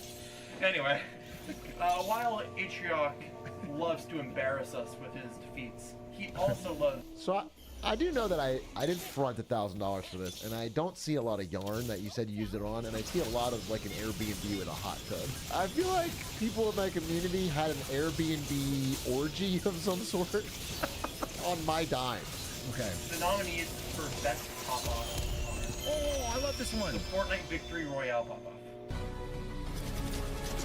Yes! I'm the greatest! I'm the fucking greatest Fortnite player! Yes! It's actually that easy! So 31-year-old man at the time, by the way. The Hollow Knight pop-off. This is the greatest of all time. Yes! Yes! Yes! Fuck yes! Fuck yes! Fuck yes! That is the culmination of a lot of grinding. By the way, I beat Absolute Radiance on Radiant today as a warm-up in the morning. I'm going to be so ready for Silksong. I'm beating it every day. And the Monkey Ball pop-off. What the fuck? Oh, this is wow, this might be peak. Wait, how does a man... Bro, where's the... Oh, there Get it up is here. This is an all-time... This is one of the greatest Monkey Ball moments in the history of the game. Not just me. Time! I am the greatest! Can I say? Haters, And the by the way. winner of the best pop-off Big A Award is... It's so wet. It's just soaked. The Hollow Knight pop-off. Wow. Congratulations to Atrion on your award. That is the most true pop-off that I've Thank ever you had. for that kind introduction.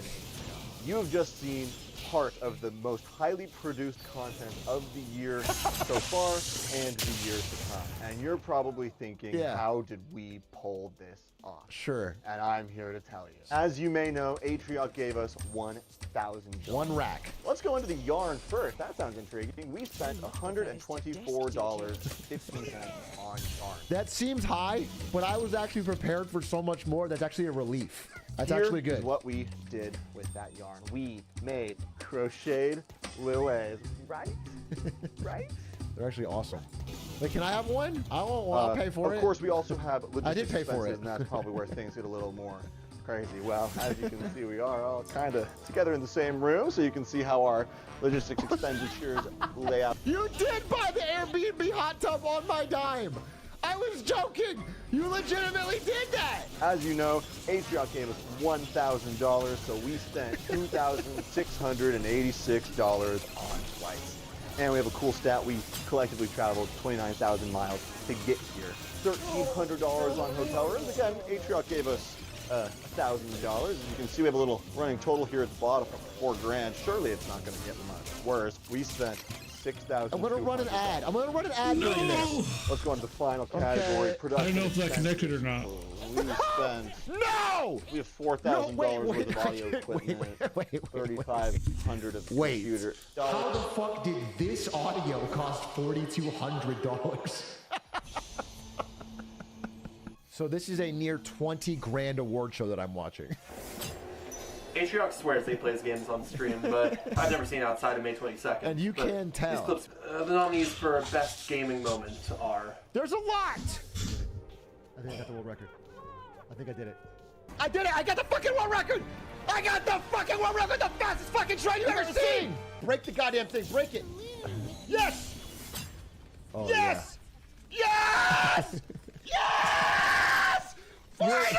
That's actually so hard, by the way. I don't think people that aren't familiar with Bloons, I want you to know the number of people who have done their own strategy, expert chips, is like it's so hard. It's very hard. And the big award goes to... The Hitman Trilogy World Record. $20,000 production? That was an audio clip over the fucking PowerPoint slide. Atriot throws a lot. We were scared to even include a worst throw award for fear that it would be impossible to choose. The nominees for the worst throw are... I have no throws. The infamous two sniper incident. Two snipers? Did I bring two snipers? Oh, fuck. This is when I was bald because I had already lost the bet, the freelancer bet, wearing a Lloyd Ninjago mask And I brought 2 snipers. Oh, it's gonna be an instant loss. Wait. Welcome to Benito Yates. I did. Oh no. Oh, I literally brought 2 snipers. It's an instant loss. Oh no. Dying to absolute radiance on the final phase. Oh no. Fucking God. God. Fuck. Dude, it's all so genuine. You can just tell it's different. For me, Hollow Knight, the grind is so different. I can just tell when I'm watching it that I'm not like doing the class. I'm not playing up at all. This is real emotion. I'm angry and I'm happy when I win. Whatever this shit is. You jumped into it. Do your thing, big man. Here it comes. Ah, here it comes. Oh, it's so annoying. Oh, here it comes. Yes! Let's go! That wasn't a throw. Sick as hell. Oh man, that fucking shot.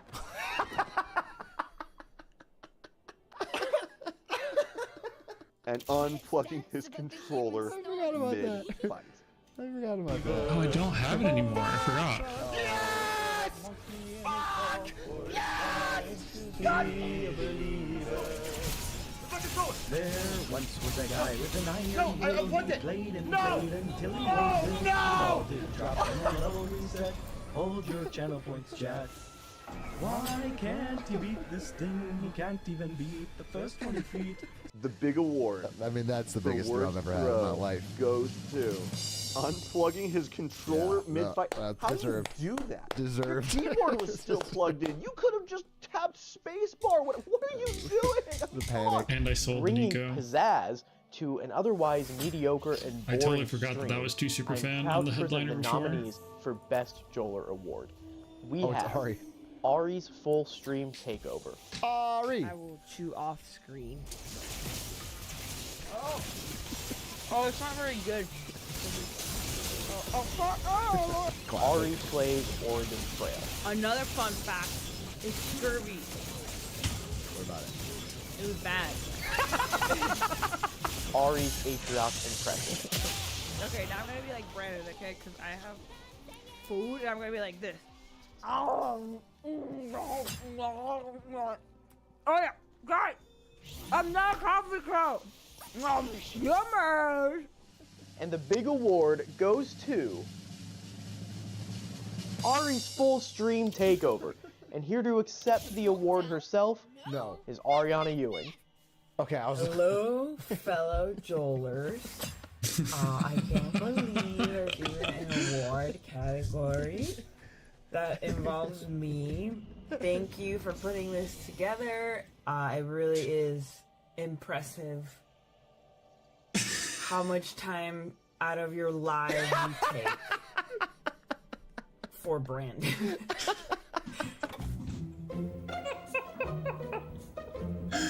Thank you so much. I am entry-level magician Braden Carlisle. No, so normally I do this magic trick with an audience member's bracelet, but I wrote to Atrioc and I actually got his personal wedding ring.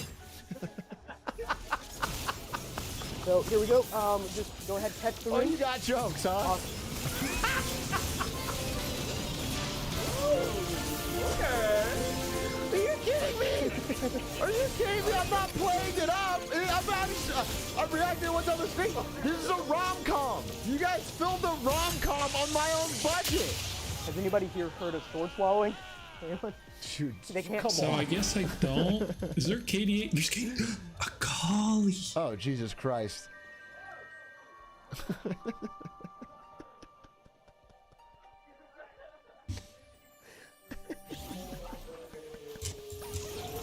The Glizzy Gobbler. The Glizzy Gobbler. All right, I've got one more. Isn't it gonna pop? This one is one of my favorite magic tricks. Is it gonna pop that I ever in your get to do. I throat? close every single one of my shows with this trick. We put the tube over the glass. We put the tube over the bottle. Okay. 1, 2, 3. They change places. We got the glass in the bottle. You put Wait, the first tube how over the did glass. you You do put the that? second tube over the bottle. The hardest part is making them go back, just like that. Tube Wait, number how is he 1 doing always that? goes over the bottle. Tube number 2 always goes over extra bottle. Tube number 2 always goes over the glass. Glass becomes a bottle. Bottle becomes a glass. Tube number 1 always goes over the bottle. Tube number 2 is an extra bottle. Tube number 2 always goes over the glass. Glass becomes a bottle. Bottle becomes a glass. That is the glass and bottle magic trick.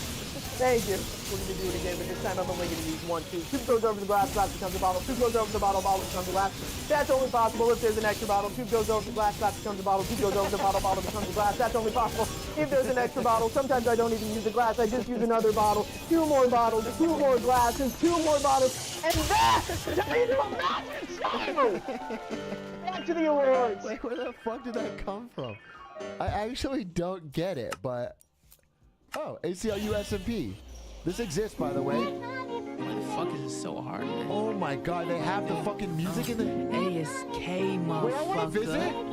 Listen, yeah, I can live with the pain like the man with the cane. Citizens used to cane, but they all say the same. It's like Abel and Cain. Now it's booze for the brain. I hate the fame with the name, neither screws for the strain. Amen, chicken walking, I'm the man. Oh, yes, Lord, now I'm him, man. You know it's heat when ass drops a beat. Motherfuckers can't help but start tapping their feet. His fist raised to the sky. They said a year, and now a year's gone by, yeah. He's the fizz with the go to win loss. Call him Dr. Combination. The way he pops off, but don't you dare backseat. The stream ain't a taxi. Oh shit, it's time for house, grab some snacks. And a lot of fun stuff. It's a really cool Discord. Whenever Atriot can't be bothered to plan for a stream for even 30 seconds, he invites a stream guest on to provide content for him. Sound familiar? Anyways, these stream guests actually provide good content. Do you mean and you, make us Letty, all or do you tune mean into this in stream general? Because time and time again. The nominees for Best Stream Guest of the Year are S3K, Darren Ewing, Punch, and Duckbrick. And the my dad is not like my stream guest. He's my dad. big award goes to Darren Ewing, Patriarch himself. And now, a quick word from Darren. No. Good evening, Brandon, and all of Atriot's chat. I want to thank you so much. This is an incredible honor. I am truly grateful and deeply humbled by this award this evening. It's not even shocking anymore. My dad does these like every week now. My dad does fucking more content than I do. But I didn't get here alone, and I want to thank a few people tonight for my appreciation. First of all, my beautiful wife, Tracy, without whom there wouldn't even be an Atriot. She is my rock, and I love her very much.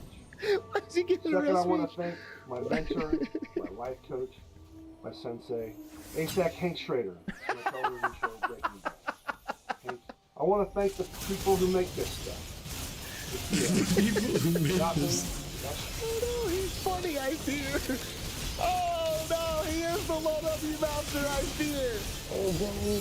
Oh, ennui. I'm so excited.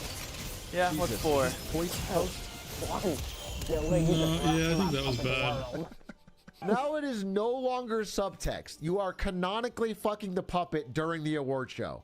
I don't even know what this is called, so who knows what I'm doing up here. But I cannot wait to see what the musicians in this community cook next. Whether it be replacing one word with glizzy, or creating an entirely original song based on a bossa nova beat made in a Discord call one night. We have it all. It's incredible. The nominees for Musician of the Year are Ask the Storyteller, Drop Spindle, RDC West, and Shit. Pay the Musician. Oh, there's no way. There's no way to without pick. further There's no ado, way to pick.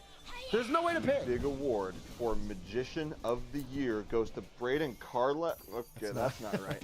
How did that end up? Musician I don't of know. the Year goes to a dear friend of mine, Drop Spindle! Big A, I know about a strat that you could use to beat this map. I'm sure no one in chat has told it to you. Well, I learned it on a wiki house, so you can stop trying to figure it out. Silly Brandon doesn't know about banana farms. 4,000 audio. Stupid streamer needs my big Why is she brain. stunned? I'm a Not every chatter actually feels, Why by was the she way. stunned all the way It's over not every there? chatter actually unironically thinks. All right, chat. Now let's move on to our next categories, starting with the best vintage moment. In my opinion, that's every moment because he's so old. Good one, bro. Anyway, here are the nominees. The $60 muffin. Or, for the last 6 months, Zukov has been dishing out malicious rumors about my good friend Bob Knox. He's Excuse me, can you... No. This is so far before I streamed. I probably had one viewer myself. How did you find this? 9 years ago? I think this is 9 years ago, literally. Fuck! Fuck! My dialog's over! My diet's over! I think that's in the Twitch office. The Paper Mario moment. Those are all great moments, and now it's time to hear the winner. And the winner is $20,000. The Paper Mario moment. You didn't even show that one. Okay, wait. As you're watching this, just watch my face. When I watch my face on it, it actually makes me laugh every time. There's not a fucking neuron firing. There is not one neuron firing in there. And now the final award of the night. So, without further ado, the best streamer goes to. Samara 3? Like what? Sorry, that's second place. A Spectacor! Thanks, Linkus. This award means a lot to me, especially given that it's What is this face you're doing? I know that you guys were all here for me, but it's nice to get compliments. My award show!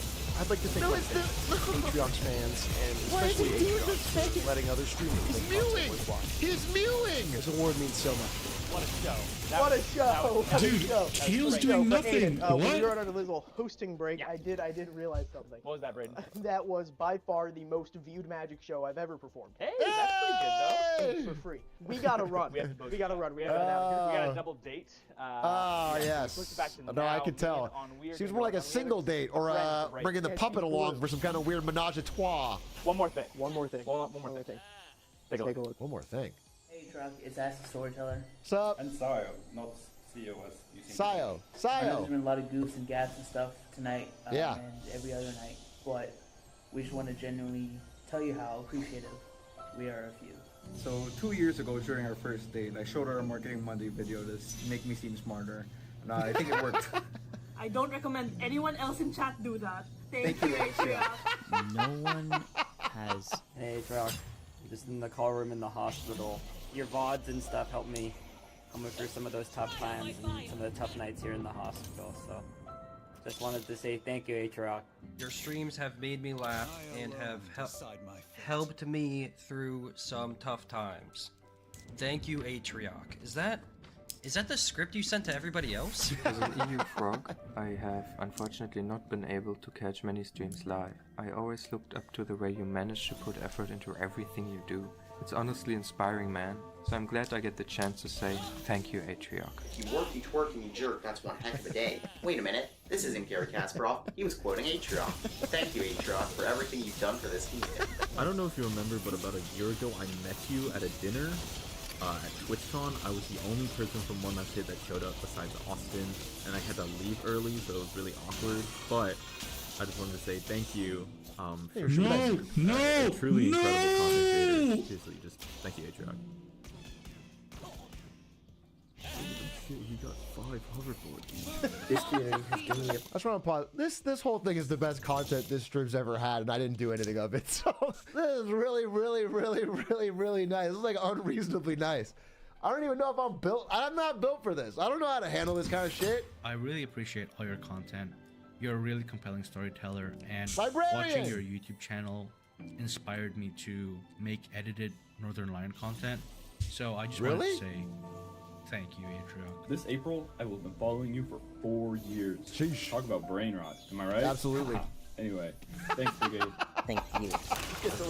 Just wanted to thank you very much for attracting, entertaining, and supporting an amazing, So talented, vibrant bro. community of absolutely incredible people. Thank you for the goofs and the gaps, but also for doing your best to educate and entertain us. And you've, quite frankly, given me the best internet friends I've ever had. Thank you. Much love. Cheers to more music in 2024. Apex the GOAT.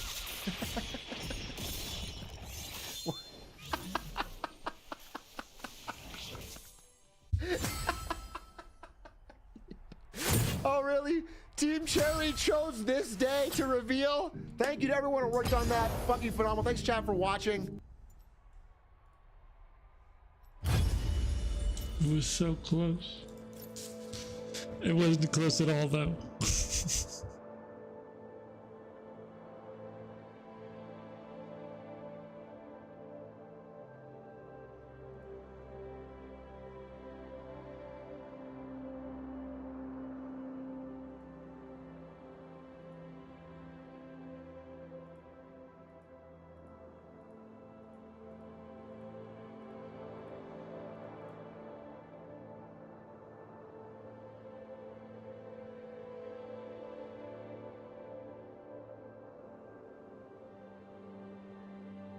Yo, this guy's stuff is normally fire.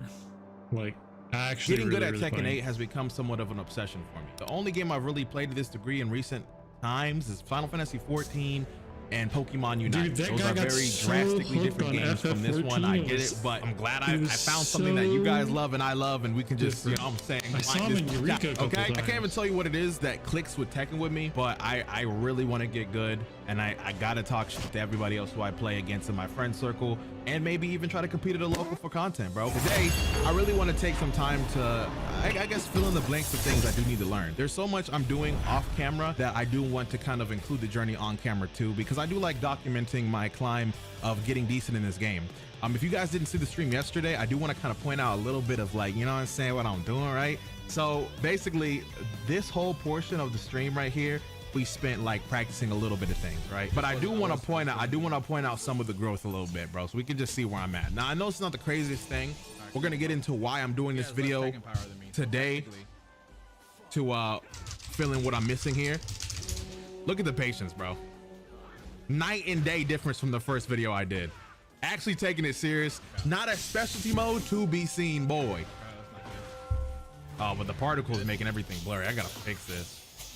Okay, I'm looking to have like amazing stream quality soon. Make it. Yoy. Low, hit the low. Afro, hit the low. Come on. Are we blocking and grabbing? We're blocking and grabbing. Yep. We didn't even do the grab.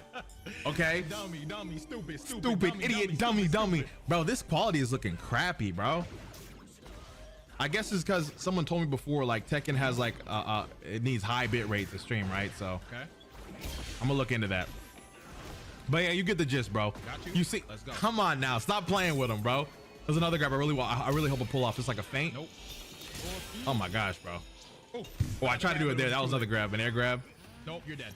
I think I killed him before he hits. Oh my goodness. Go on, King. Bro. Let's go.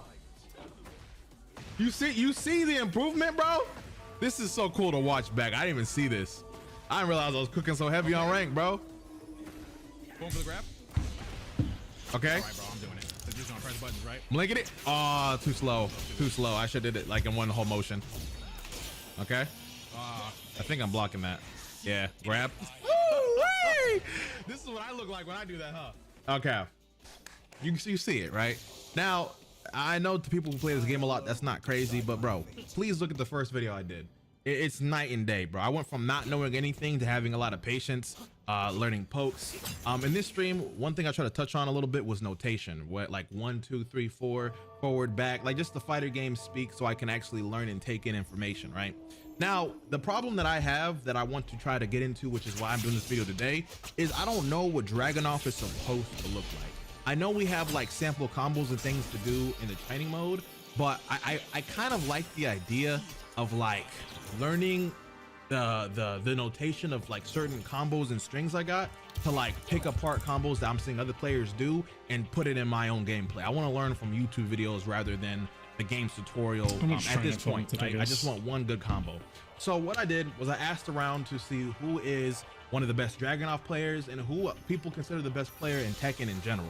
And you know, I kind of want to do more with this series, kind of like an overview for the week if I'm really grinding on it like I have been this past week, where I just look at some really good players in the Tekken community scene or really good clips and we just make content out of it, you know what I'm saying? So hey, what you can do right now, follow me on Twitter, AfroSinju, or X, AfroSinju, and you know, link me any clips with any players ats or something like that. so I could just like check it out. I'm really trying to learn, and I feel like we can make anything entertaining as long as we got the heart for it. You feel me? So frame one, my friend Lotus pointed out this guy named JDCR.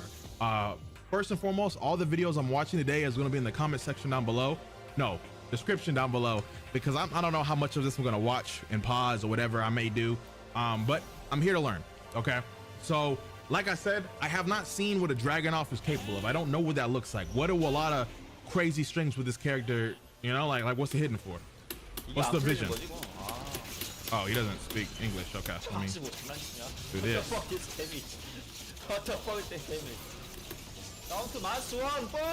Okay, we do those.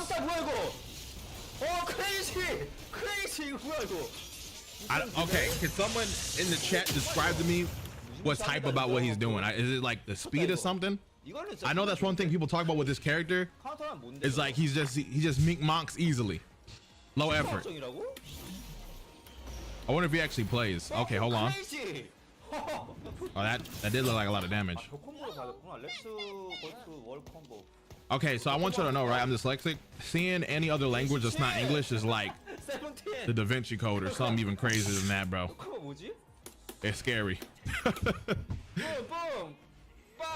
Okay. I feel like he's doing. I'm seeing it, but these don't feel. I feel like there's more, right? This is it. This is what the combos are looking like for this character. The depth. Okay, hold on. He's doing something. I think in this he's just messing around with something. Okay, he's doing rank. Okay, bad. Let's see. All right, that scared me, bro. I'm not gonna lie. Why'd he do that? Why'd he do that? One against Law. There's one dude in my comment section that's been asking me to play Law for a long time, bro. And I'm sorry, this ain't McDonald's. I barely know how to play the character I got introduced to. Okay, so he's in beginner rank, but he's not a beginner. What is this?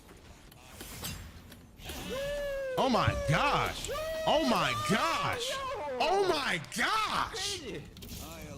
He did moves I've never even seen yet, bro.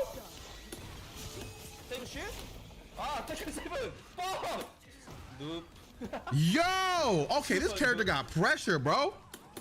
I'm just bad for real. Okay, the juggle, I gotta understand the juggle, bro. Okay, I learned that grab a few days ago. That grab is, grab's so good, bro. All right, look, real quick. If you guys want to help me out with this, 'cause I'm gonna do it myself.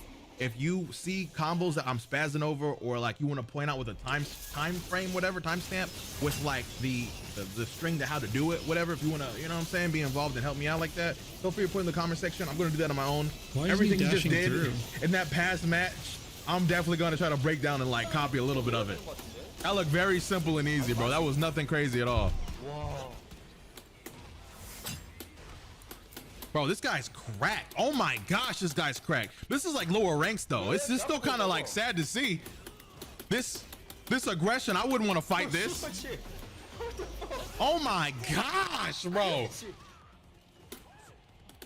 This guy in the game is like roughly new or something. Yeah, Law's not making it back home, bro. Law's not making it back home, bro. Oh my gosh. Oh my gosh. How would you guys like? Okay, let me ask this question. With fighting games and stuff like that, what controller you usually play? Excuse me, like a fight pad, arcade stick, or what? Because I can tell he has an arcade stick. Victor. Okay. So I fought a few Victors recently. Is this got to be the most annoying character in the game? Frame one, it has to be, bro. His grab's annoying. His combos seem mad easy. People say Dragunov is easy, but that character gotta be way worse. He gotta be. I don't know what he's saying. So I'm just gonna fast forward a little bit. I'm sorry about your watch time, homie. Please forgive me. Yo, that grab is ridiculous. Mink. Oh, that grab's ridiculous. You get another perfect? Nah, hit him once. Oh my gosh. Yo, you gotta stop this man. Okay, hit him back. Okay. I guess Yoni just doesn't dash through. Bro, this is who I gotta be. This is the Dragunov I strive to be, bro.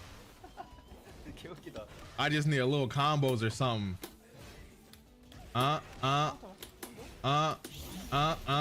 Mink. What are you gonna do? Bro, it's too much. I have not fought this character once. His Lily character. I want to see him like in higher ranks, bro. Okay, he's climbing. He's second Dan now.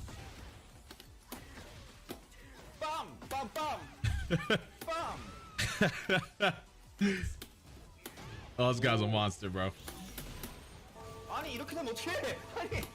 This guy's a monster. Yo, this guy's a monster. I get the gist of it though. Okay. I mean, I think this is like pub stompy more, right? Like, I'm definitely seeing some strings I should be putting together to get me out the lower ranks for sure, and maybe in the higher ranks I can just mix these in. I heard Dragunov as well got nerfed too, right? What about this character got nerfed? Let me know down below as well too. Yeah, I can't watch this, bro. This is murder.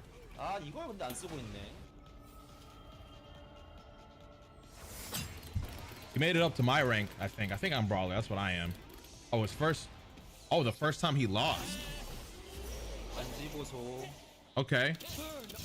That Yoshimitsu character, if you play that character, you kind of eat wax, bro. That's a weird character to play. Not gonna hold you. Eat wax. Okay. Okay, the juggles? The juggles to the grab on the wall? Oh, that damage was sick.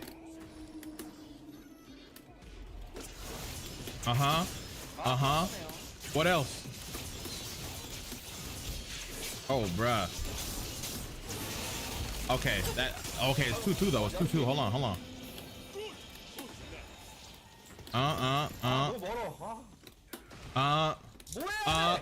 Yo, he's cracked. This guy's cracked. He's dead. He's dead. So many perfects. Like, are you going to, do you think he's going to heaven, chat? I don't know. This is a stream on his channel. I don't know what Bushin is. Is that red or is that yellow? I think that's red because he's like 200k.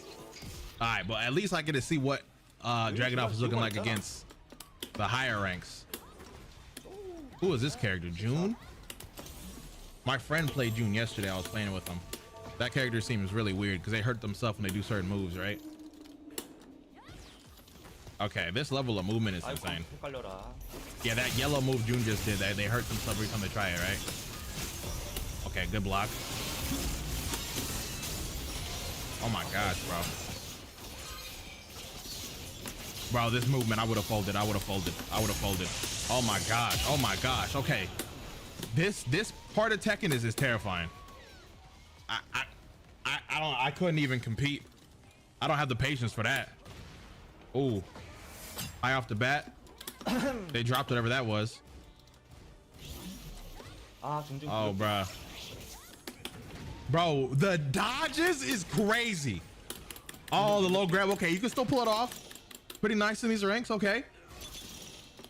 Oh, I saw that in slow motion, bro. Oh, yeah, they're not blocking low. Oh, I'm stressed. 200k Tekken power is a lot. Okay, good mink. Good stomp. Damn, I don't know what it is, but like hearing an arcade stick makes me want to get one, bro. It just sounds like so visceral. Like you really gaming, playing an arcade stick. But I don't think it matters with advantages or anything, right? It's just a controller you gotta learn.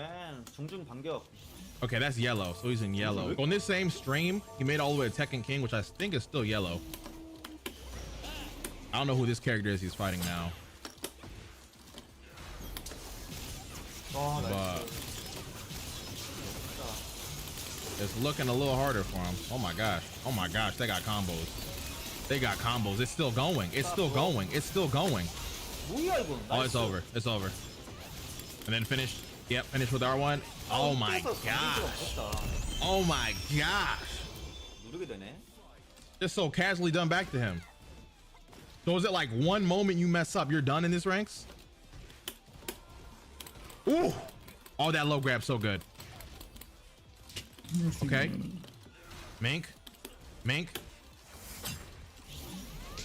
I don't even know what he could do here. Not a low. High. Okay. Okay. Oh my gosh. Got him open. Got him open. Now what? What else? What else? Oh, the grab. That kills. Oh my gosh. Oh, bro. I can watch this all day. I could watch this all day, bro. I could watch this all day. What else? What else? Nice. Need a bow. Bro, what? Yo, some of the things that juggle you in the air is ridiculous. I'm not gonna lie to you. Spin, Nice. juggle, side, mink it. Oh, he's not gonna do the. Oh, I guess, yeah. Someone was telling me like it's better to. Oh, he wasted his meter though.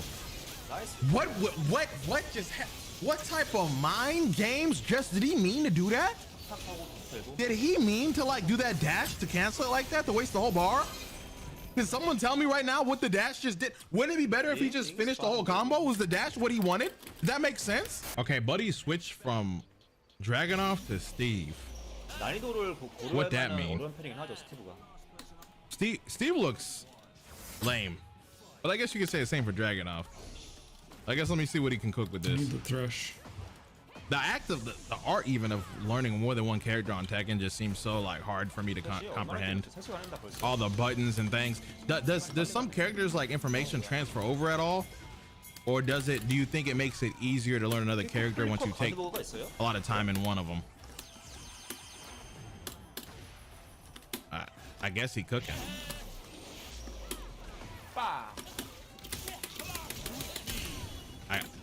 이거 전타 어떻게 하는 거야? 양손 연타는 거야? He cooked. 라스트 원. The punches don't got that oomph though, bruh.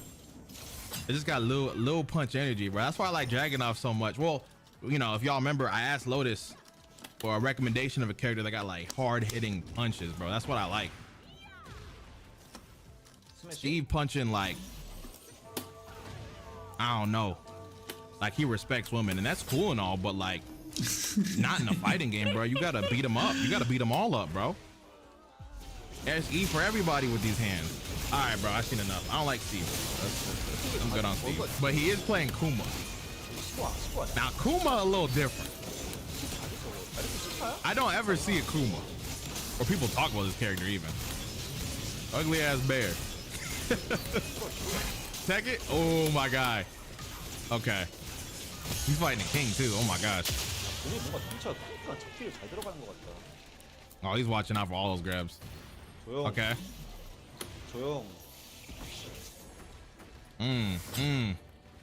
Grab. Mink it. Okay, something light. What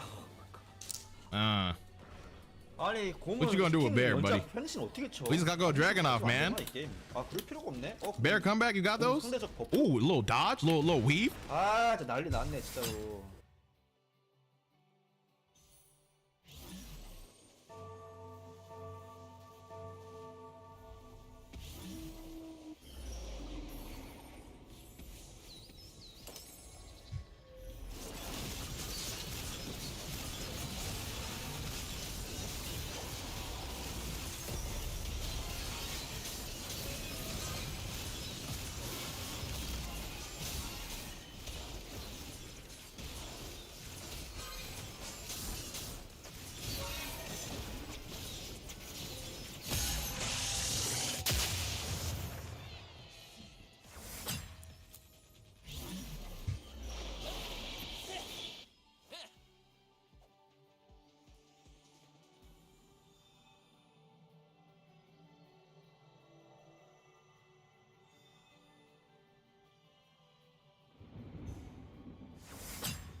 Let's give him a show.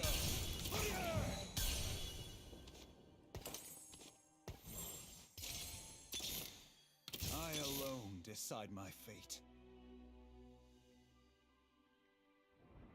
Out of shadows into the spotlight.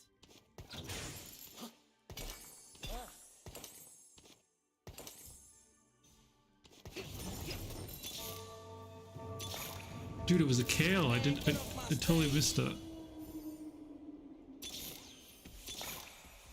Wait, hold up.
Come at me.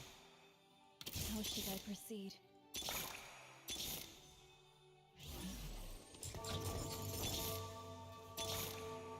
Show me who you are. Out of the shadows into the spotlight.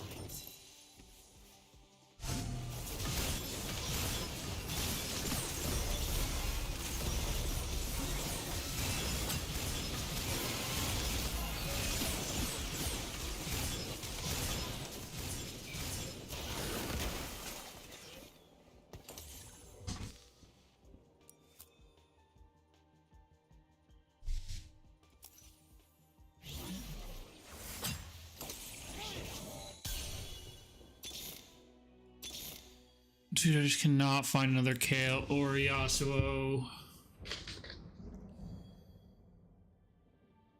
I totally messed up by skipping that Kale. I just did not realize it.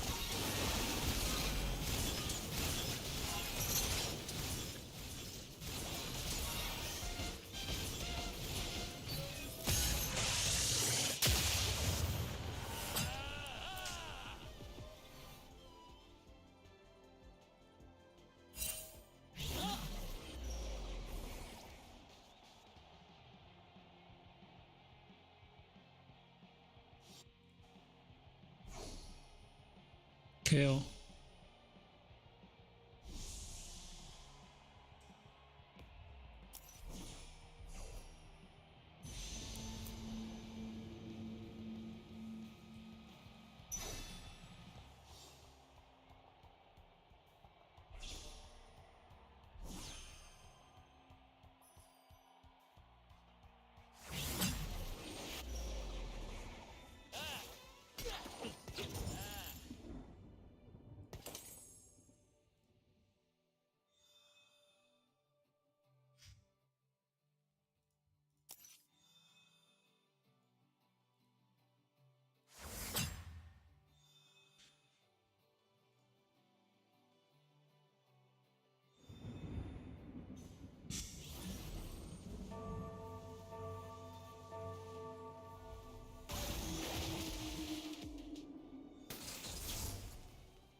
Why am I getting gold?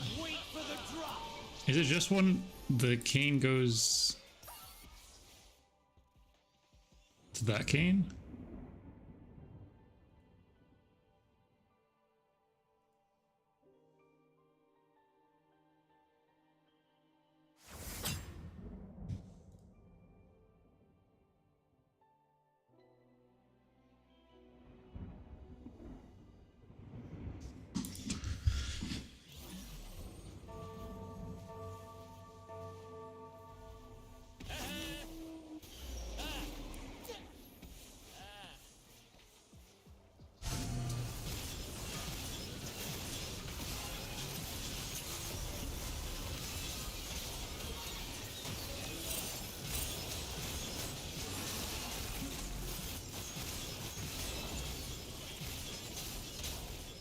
No, it was. She was so close to being dead. How much did she? Oh! Oh.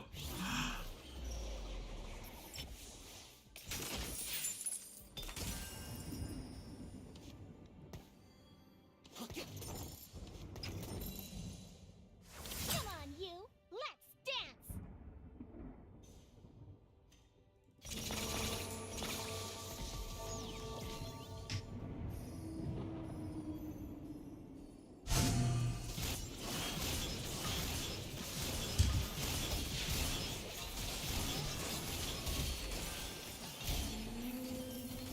Good. Who's next?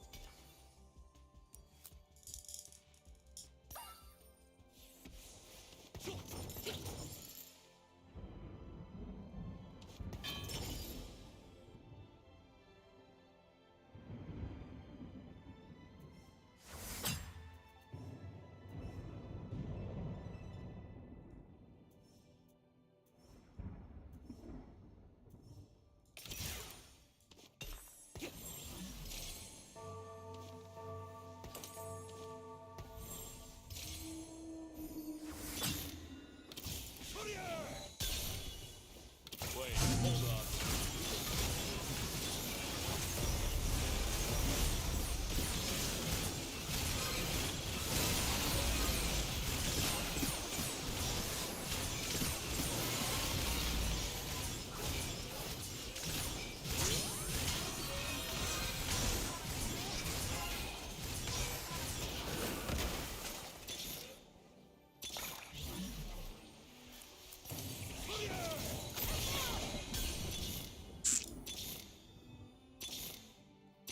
Dude, where the fuck are all the Kales? Someone else is playing it now, that's why.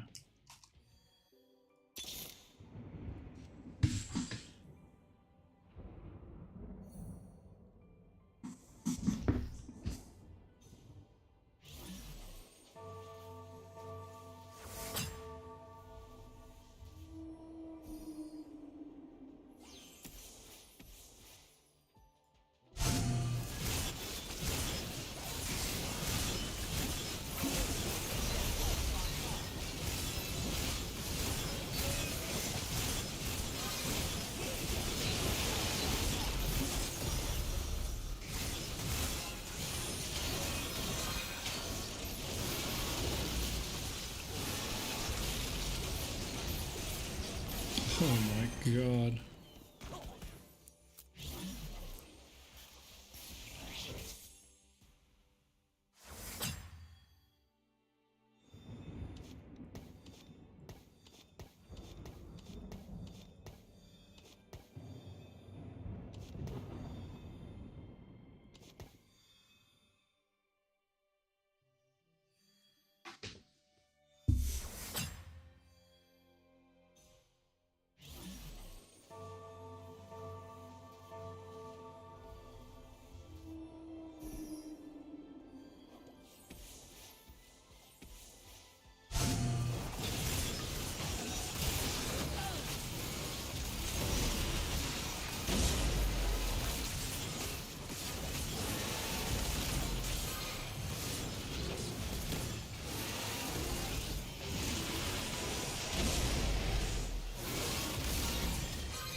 You did a lot.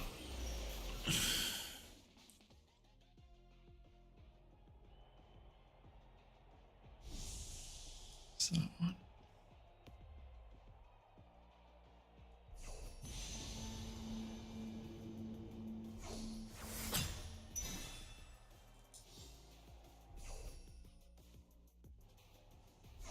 Maybe just put a Lowy in there or something.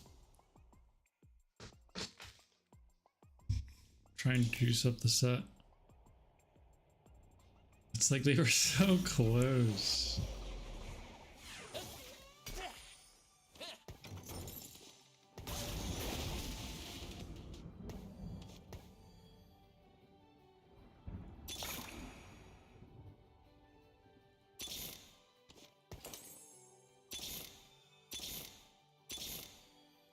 Show who you are.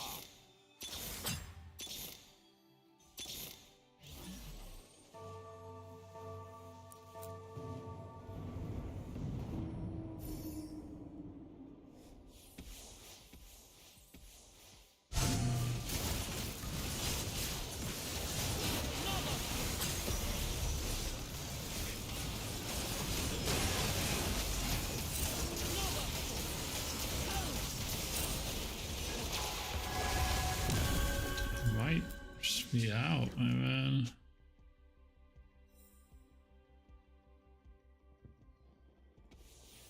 Assuming that this is the guy that's got it. Cash out, I guess.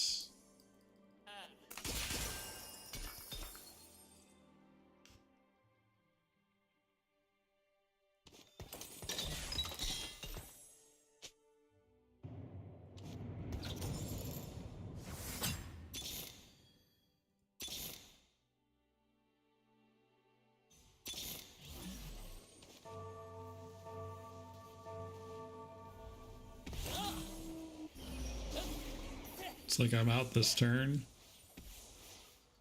Might as well just throw it on somebody.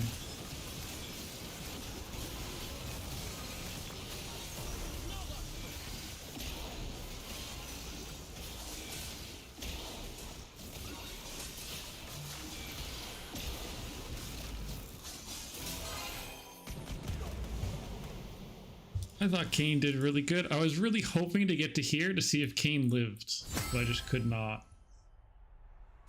Oof.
I haven't heard about this that much yet.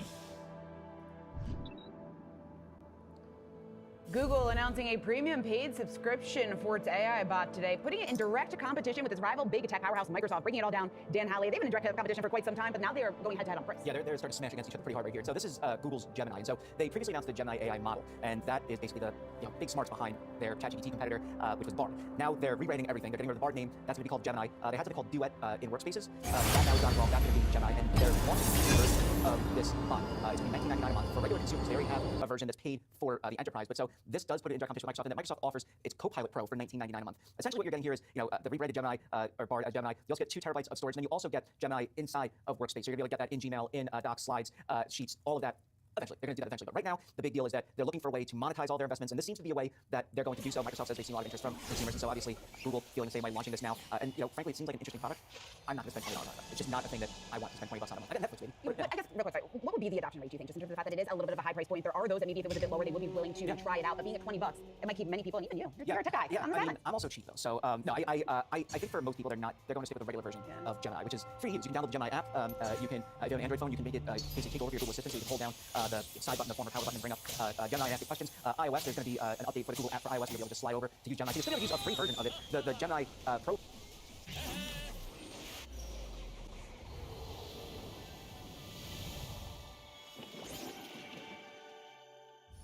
I thought that said Bloxwayne for a second. Oh wait, no, it was an Asmongold reaction to that video. Oh, we're in this right. That was hot. Or was it something else?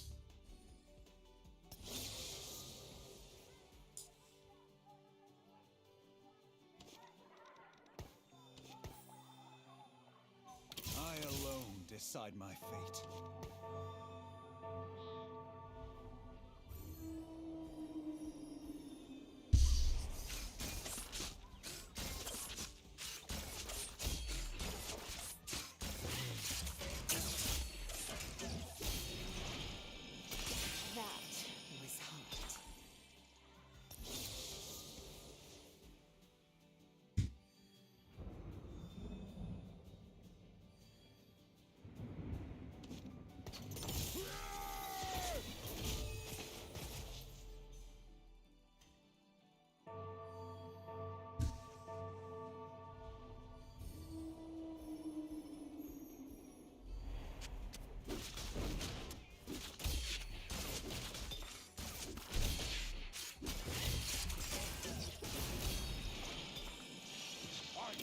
Some fun!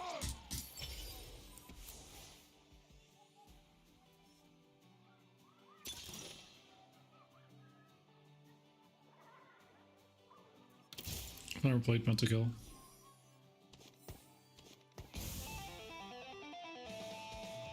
It's first for everything.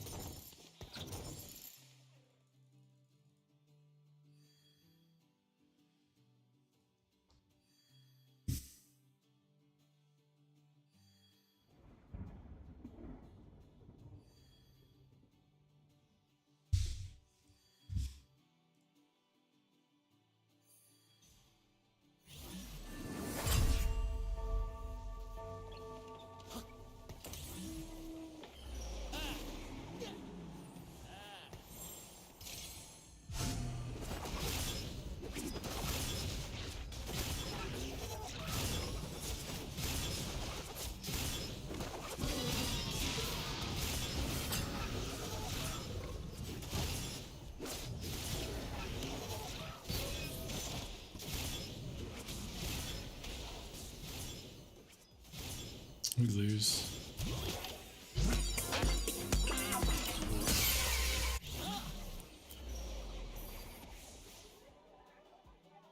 The only real sin is to deny a craven.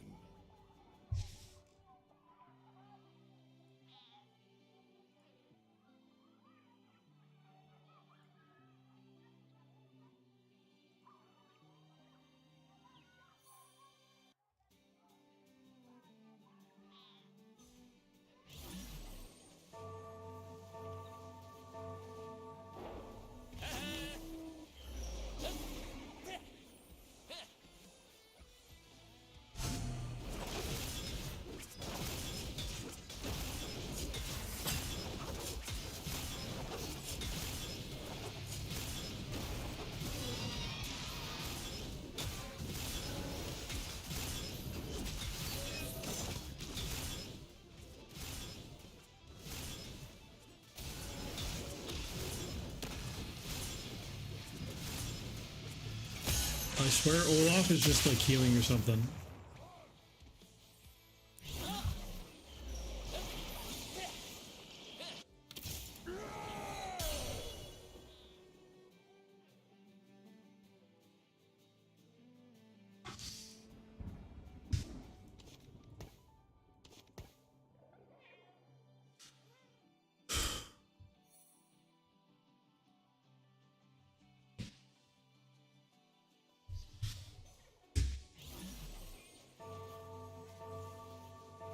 That's an hour? Oh my god.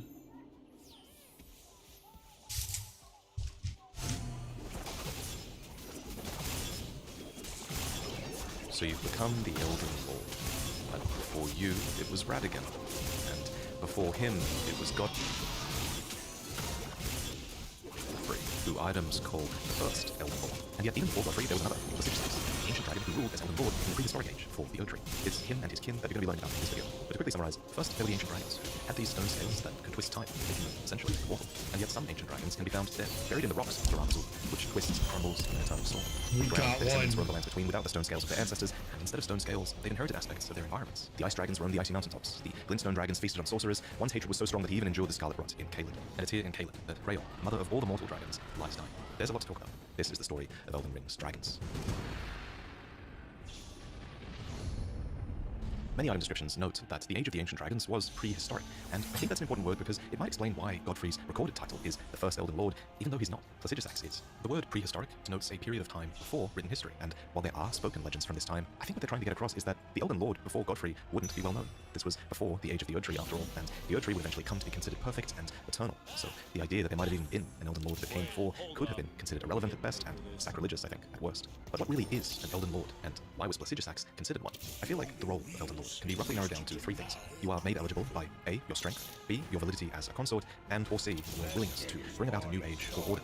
Specifically, the Elden Lord is tasked with bringing about the Greater Will's order, one built around the Elden Ring that it sent here long ago, hence the name Elden Lord. Sounds simple, but then remember, the nature of the Greater Will's order can vary wildly, as is shown by all who come to champion it over the ages. The Greater Will's order is malleable enough that it can even accept a number of endings that our Tarnished brings about, where the Elden Ring is mended by runes that will dramatically redefine the world. So it is that our role as Tarnished is actually pretty unique, as our primary goal now is to reunite the broken shards of the Elden Ring with Marika, the god that is the vessel of the Elden Ring, locked away inside the Oak Tree. It's not up to her to will new age into being, it's up to us.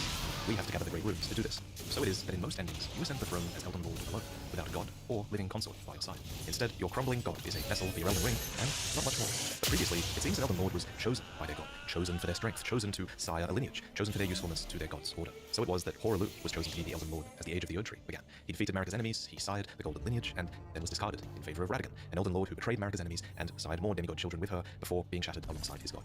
And since we I don't probably actually could know have much gone about 2 Placidus' turns. god, we rely I thought on it was Horalu, going to fill up Radagon, like and the Marika as whole well bar. to teach us the things that we should assume would have been traditionally true about her. So it is that Placidus' god likely chose him as Elden Lord because Placidus was powerful, politically expedient, loyal, and or perhaps a valid consort. And speaking of Elden Lords being consorts, it's certainly possible that Placidus consorted with his god, but I don't think that means that all or any of the ancient dragons would have been the result of that union. In fact, as noted by Zoe the Witch, the heads of Placidus are different and are labeled as male and female respectively, so who's to say Placidus didn't spawn their own ancient dragons? Whatever the case, the ancient dragons were exceptionally loyal to their lord, and multiple item descriptions state that the ancient dragons who ruled the prehistoric world before the Oak Tree would protect their lord as a wall of living rock. This is why the shape of the dragon has become symbolic of all manner of protections. And indeed, we commonly see dragons on shields and on their introduction talismans. But even without his kin laying down their lives to protect him, Placidus is intensely powerful in their own right. In fact, I'd say that Placidus was likely chosen as Elden Lord for their strength in battle, and the physical evidence of battle is all there. Their form is severely scarred, and even his heads have been severed in unknown fights. I think it's fair to speculate that Placidus put their life on the line for their god, just as Elden Lords would do for their gods in years to come, and just as his ancient dragons did for him. But what exactly is an ancient dragon? To help us distinguish between all of the dragons in the game, it's important to note that not all dragons in Elden Ring are of the ancient variety. Most are actually lesser wyverns like these. Though they're all descended from the same stock, ancient dragons specifically are characterized by their mastery of red lightning, as well as their 4 wings, 4 limbs, and stone scales. These stone scales are perhaps their most defining characteristic. You would have found these stone scales in your playthrough. They would have been looted as gravel stones, which are said to be the scales of the ancient dragons. These gravel stones can be used to craft dragon wound grease, a weapon buff that increases the damage you deal to dragons. It reads, when the dragons were born from their ancient kin, they lost their stone scales, which can now be used to cause them mortal harm. Talk about insult to injury. So just like in Dark Souls, it's these stone scales that gave the ancient dragons their signature immortality. And as further evidence for that fact, consider the Dragon King's Cragman, which reveals that today's dual-winged, 2-legged dragons are considered poultry and mortal, again confirming that the ancient dragons were immortal by way of comparison. But why are they immortal? Well, the mechanism behind this immortality is revealed by the ancient dragon smithing stone's description, which marks it as a golden gravelstone and the scale of the ancient dragon lore. Most importantly, though, it reads, this stone lightly twists time. Therefore, it's Placidus' very scales, and likely also those of his kin, that have time-twisting properties, explaining the ancient dragon's longevity. It seems that they're immune to the effects of time. This also explains why Placidus' Old Lord's talisman messes with time, lengthening the duration of sorceries and incantations in the hands of the Tarnished. Most interesting, though, is that the smithing stone goes on to state that it allows for the creation of a weapon capable of slaying a god. Presumably, this is because of the scale's time-twisting abilities, which I theorize might help to sort of undo the god that gets smacked with this from existing in the first place. Maybe time undoes them in that way, or perhaps it speeds up their eventual irrelevancy over time. It's really fitting that a god would be weak to time and nothing else, really. Now, scales twisting time is one thing, but all of Farum Azula seems to exist outside of time to some extent. There is no day and night cycle here, for example, and this time twisting effect is particularly strong in Placidusax's arena, which you access by lying down at the very edge of his storm. In a way, you kind of become a part of the environment here in this moment, as the space you're lying in is actually a shallow grave meant for entombment. It's just missing a skeleton, whereas the other graves have them. And now that you're part of Farum Azula itself, time stops, then actually begins to bring you backwards in time, with the repairing ruins to Placidusax's form, where the Dragon Lord once dwelled only beyond time. So time is extremely convoluted in Placidusax's arena. And I say this because it's here, in the heart of the storm beyond time, that you're able to use an item called Miquella's Needle, which is one of the unalloyed gold needles that Miquella crafted to ward away meddling with the gods.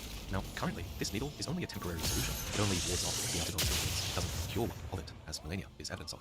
Indeed, the final silver version of the needle reveals that the needle is still, as yet, unfinished, and can only be used in the heart of the storm beyond time said to be found in Farum Azula. It's here alone that the needle does finally function fully, removing the entire influence of the outer god in your body. Miquella originally intended to use this needle to repel the outer god of rot within his sister, but here, if you're locked into the Lord of Frenzied Flame ending, you can use the needle to cheat fate and undo the frenzy god's influence instead.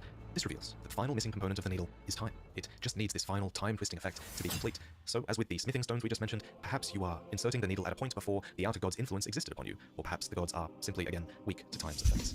I wonder if Miquella knew this. I wonder if he knew that time twisting was what was needed to complete the needle, and I wonder if he even realized that this is a place you could come to do that.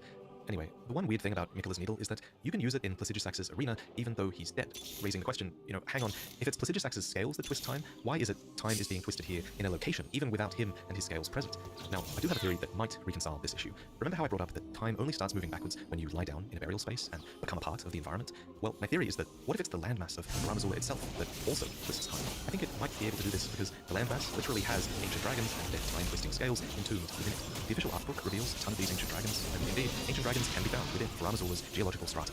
I asked data miner Zuli the Witch to take a closer look at these assets, and she discovered that there are two variants of these entombed dragons that show up here, here, here, here. So 4 dragons in total that we can see, at least. At first I thought that these might represent Placidusax's missing heads, but the intact variant of the model displays 4 wings and 4 legs, meaning these were entire ancient dragons. That said, they don't look entirely like ancient dragons. In fact, their heads are actually the same as Placidusax's, albeit rendered in a lower level of detail. So, personally, given the information I have, I believe that this suggests that these entombed dragons might be Placidusax's offspring, or kin, perhaps even an older generation of I'm gonna try and put a entombed in a previous rage geological blade on stratum them. of Farum Azula's ancient history.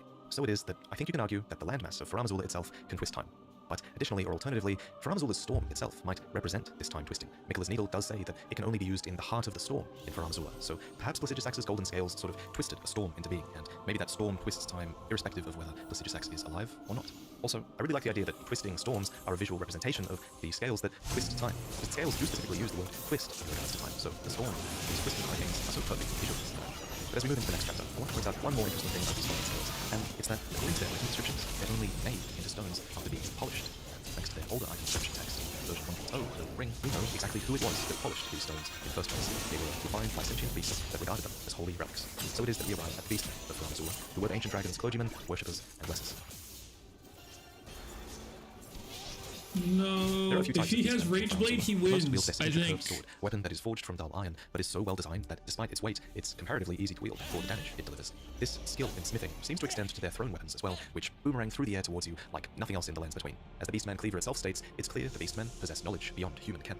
As you start to progress towards the latter half of Farum Azula, you'll start to be assailed by red lightning, wielded by the Beastman clergy. Some warriors even carry weapons blessed with its effects. This is significant because red lightning is explicitly called the weapon wielded by the ancient dragons. Lightning in From Software games has always been a weapon of divinity, and those that wield it are naturally the blessed adherents of that divinity. In this case, the divines were the ancient dragons who wielded this lightning within the storms of Farum Azula. So, for the Beastmen to wield it, the art was probably taught to them.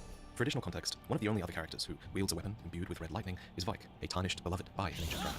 Indeed, certain beastmen were quote-unquote chosen, or blessed in a similar way, with the Azula Beastman Spirit Ashes, stating that Farum Azula's giant mausoleum was guarded by chosen beastmen who wield weapons clad in lightning. For more evidence of the beastmen's reverence of ancient dragons, we can look to the 5 sites of grace in Farum Azula that mark different sections of the Dragon Temple, a sprawling place of worship that features multiple statues of beast clergymen bent in reverence towards ancient dragon statues. And the central part of the Dragon Temple is this, the place where you would have fought the Godskin duo, an altar overshadowed by an enormous dragon skeleton. For reference, these skeletal remains dwarf even Placidusax, and are matched only in size by the dragon Grail and the ancient dragon Grandsax, both of whom we'll discuss a little bit later. The Azula Beastman Spirit Ashes states that Farum Azula is said to be the remains of a giant mausoleum enshrining an ancient dragon, and given this dragon's prominent placement in the Dragon Temple of all places, I actually think the enshrined dragon in question might be this one, though you could certainly make the argument that the enshrined ancient dragon was Placidusax instead. But regardless of exactly what it's enshrining, Farum Azula really is just a huge mausoleum, with burial customs literally around every corner. Considering all the jars in this place, one such type of burial that comes to mind is jar burial, a practice documented in ancient human cultures all across the globe. Now, this practice would show up more explicitly later in Elden Ring's timeline, with living jars, which are literally filled with the interred remains of powerful warriors. But beyond the powerful funerary imagery in Farum Azula, there's actually no explicit evidence that I can find that suggests actual entombment within these jars. In contrast, the Beastman's jar shield is quite clear that the Beastmen have always fired earthenware jars for the express purpose of making shields. The description comments that these ways are strange. And I feel like I can offer a strange theory here. We know that the Beastmen value golden stone scales, right? And we know that there are literally ancient dragons entombed within the earth of Farum Azula. So what if the Beastmen value the dragon-infused earth for this reason, firing pots from this dragon earth in an initial burial custom, then breaking them to use as sacred shields? We established earlier that the golden-scaled ancient dragons are a symbol of protection. Haven't gotten considering my these are Olaf earthenware tree. shields that are flecked with the same golden hue as their scales, I feel like this theory is alright. It's the only way I can rationalize making shields out of pots that are made out of earth, anyway. Somewhat predictably, the Beastmen practice entombment of their own species as well. I'm not just talking about their gold-adorned tombs, I'm talking about their entombment in the architecture itself as well. Skeletal remains of the Beastmen frequently show up within the architecture of Farum Azula itself. This reminds me of the historical practice of immurement, which was this sort of horrific form of capital punishment, usually, where the subject was entombed in a structure while alive. That said, there are historical examples of immurement being more about human sacrifice, part of a grand burial ceremony in some cultures, and believed to make buildings sturdier in others. And I feel like it would have been the Beastmen who built the architecture of Farum Azula, not the dragons themselves. It is structured to be a mausoleum, after all, and since it's the Beastmen who revere the ancient dragons, it's naturally the Beastmen who would have occupied the labor roles in society. That said, I guess humans also could have built it, since humans are depicted in the architectural reliefs of Farum Azula, so it stands to reason that humans were a part of this culture as well, even at this early prehistoric period of time, which is kind of crazy considering how much humans contrast with the Beastmen here. As with a lot of the architecture in From Software games, I feel like it would be a bit dishonest of me not to mention that these in particular are reuse assets also present in Bloodborne. So it's possible that From Software didn't expect us to lead into these assets too hard, but let's give them the benefit of the doubt and assume that they at least wanted to suggest there was a human presence in Farum Azula once. So not only were humans present, but they were worthy of being enshrined. Who were they? Well, our biggest clues about different types of humans comes from origin text in the character creation screen, and there are two human types in particular that I think might be a match for the humans in these reliefs. First are the Numen. The Numen are supposed descendants of denizens of another world, and the Numen's rune tells us that the Numen are said to have come from outside the lands between. Considering Farum Azula experienced a cultural revolution with the coming of the Greater Will and the Elden Ring, which arrived upon an extraterrestrial star, I wouldn't be surprised if Numenoid humans came along for the ride as well. Alternatively, the character creator reveals lore for the stony face of the people of the ancient dragons, among whom life is typically short. It certainly seems to be suggesting that these humans are descended from the ancient dragons. Why else would it note their stony faces, or their short lives in contrast to the ancients? As we'll discover later, ancient dragons can turn into humans, so perhaps they intermingled at some point in the past to create these humans. That said, this is all just speculation, and human presence on Farum Azula is otherwise quite hard to process, considering beasts are clearly the legacy of Farum Azula, for it was the beasts who gained intelligence and shaped the world around them, not humans. Ancient historians have long speculated that it was the development of long, opposable thumbs that helped facilitate early humans' use of tools. Similarly, in Elden Ring, having 5 fingers is something to be celebrated, as is revealed by the Sinkadea, a weapon of the beast Epoch. This item description is one of those ones that is just hugely significant for. The name Sinkadea means 5 fingers, and visually shows 5 skeletal fingers in the globe. The item description goes on to state that the design celebrates a beast's 5 fingers, symbolic of the intelligence once granted upon their kind. So before there were beastmen, there were simply beasts here, and it was the bestowal of intelligence, which is equated with having 5 fingers, that led to the beast men. This of course begs the question, who or what bestowed intelligence upon the beastmen? And luckily it's a simple one to answer. It was the Greater Will. The Greater Will is all about fingers. It speaks through the 2 fingers, it hates if you have 3 fingers, it will tolerate 4 fingers, but 5 is the amount to be celebrated, or at least it was long ago. And if this veneration of fingers wasn't enough evidence for you, well, the 1.0 version of the Sinkadea literally states that it was the Greater Will who granted the beast's intelligence. So that's that. The Greater Will clearly also has a bit of a thing for acting through beasts. Just look at the final boss, it's an Elden beast, one that the Greater Will sent hurtling into the lands between so that it could later become the Elden Ring. And in this prehistoric period, the ancient dragons would be graced by the Greater Will first, with the beastmen later being granted intelligence as well, all the better to revere the ancient dragons with. According to bestial incantations, stones were the first weapons of the beasts who had gained intelligence, and having gained intelligence, the beasts must have felt how their wildness slipped away as civilization took hold. Of course, this is yet another example where the Greater Will takes away wildness or chaos in favor of order. It seems to care little what form that order takes, it only cares that some order takes hold, preferably taking hold with a full 5-fingered fist. In-game, the 5-fingered Sinkadea is wielded by Gumen, the beast clergyman. According to the weapon, it is only given to high-ranking clergymen of Farum Azula, marking the rank as one of their number. Presumably, this means he is, or was, a clergyman of the ancient dragon faith, before being repurposed by the Greater Will, becoming a shadow of Marika instead. After all, when we encounter him in-game, the age of the ancient dragons has long passed, yet he still achieves relevancy in this age, in yet another subservient role, as is common to all beasts, except this time it's to Marika, and this time he is a shadow of the Imperium, which is a topic we should touch on next. If he's, I want to see if he's alive that long. we first meet Garunk at the Bestial he Sanctum, a place in actually Caelid that bears a striking resemblance to Farum does Azula. stuff. There's even a bridge down the way called Farum Great Bridge, with a dragon defending it, no less. These are no mere ruins that have fallen from the sky. This architecture is intact and must have been built for and by the beasts at some point after they received intelligence. We'll get into that point a little bit later, but for now, let's focus on Garunk. We first learn about Garunk from his bestial incantations, which are given to us when we hand him Deathroot. They read, long ago, Garunk was a beast of such terrifying ferocity that his former name meant Death of the Demigods. This former name in question was Malakath, a new name to suit his new purpose, which was to seal away the rune of destined death for Marika, who was his Imperium. So first he was Garunk. Then, as the age of the ancient dragons ended and Marika became a force in the world, Garunk This became known as Quicksilver's Malakath just instead, dog, who was, though. and I quote, a shadow-bound beast given to his Imperium, who was Marika. Marika had one job, Malakath, and that was to lock away destined death. To a degree, he failed in this task. Fragment of destined death he stole, becoming Deathroot that spreads throughout the lands. So it is that Garunk has returned to the land between now, trying desperately to scrape together all the Deathroot in the world. The Beast Core incantation talks about his present identity, as this spell represents the fury. His bestial nature returns as much as it does his restless agitation. But after realizing his mission is impossible, Garunk pieces out, and then we're only able to find him in one place alone, Farum Azula, where he has ascended with a draconic tree sentinel as his defender. Here, he sort of exists outside of time, defending what remains of destined death within his very own flesh. It's easy to get confused about when Garunk exists in the game, so apologies for skipping over this topic quickly, but this video is about dragons after all, and the main thing I really want to get across here is just how much the beasts have been repurposed to suit the needs of the Greater Will. First it Let me gave them get the intelligence, bow. and then they served the Ancient Dragon's order. But then, when the Ancient Dragon's age ended, beasts like Garunk were given new purpose, commonly as shadow-bound entities, compelled to serve order once more. Whatever form their Imperiums dictated that order should take. The Raging Wolf set states that, according to the old legends, wolves are shadows of the Imperium. It's certainly possible that this legend I originated in fucking Farum Azula. needed There is, that. after all, a statue that features 3 wolves deferring to a human woman. It might be a stretch to It assume doesn't even this is matter depicting what I wolves as get shadows of the now. Imperium, but I thought I'd mention it at least. Again, in case you've forgotten, an Imperium is basically one of the Greater Will's candidates for godhood, and in Marika and Rani's case at least, they were granted wolves as their shadows.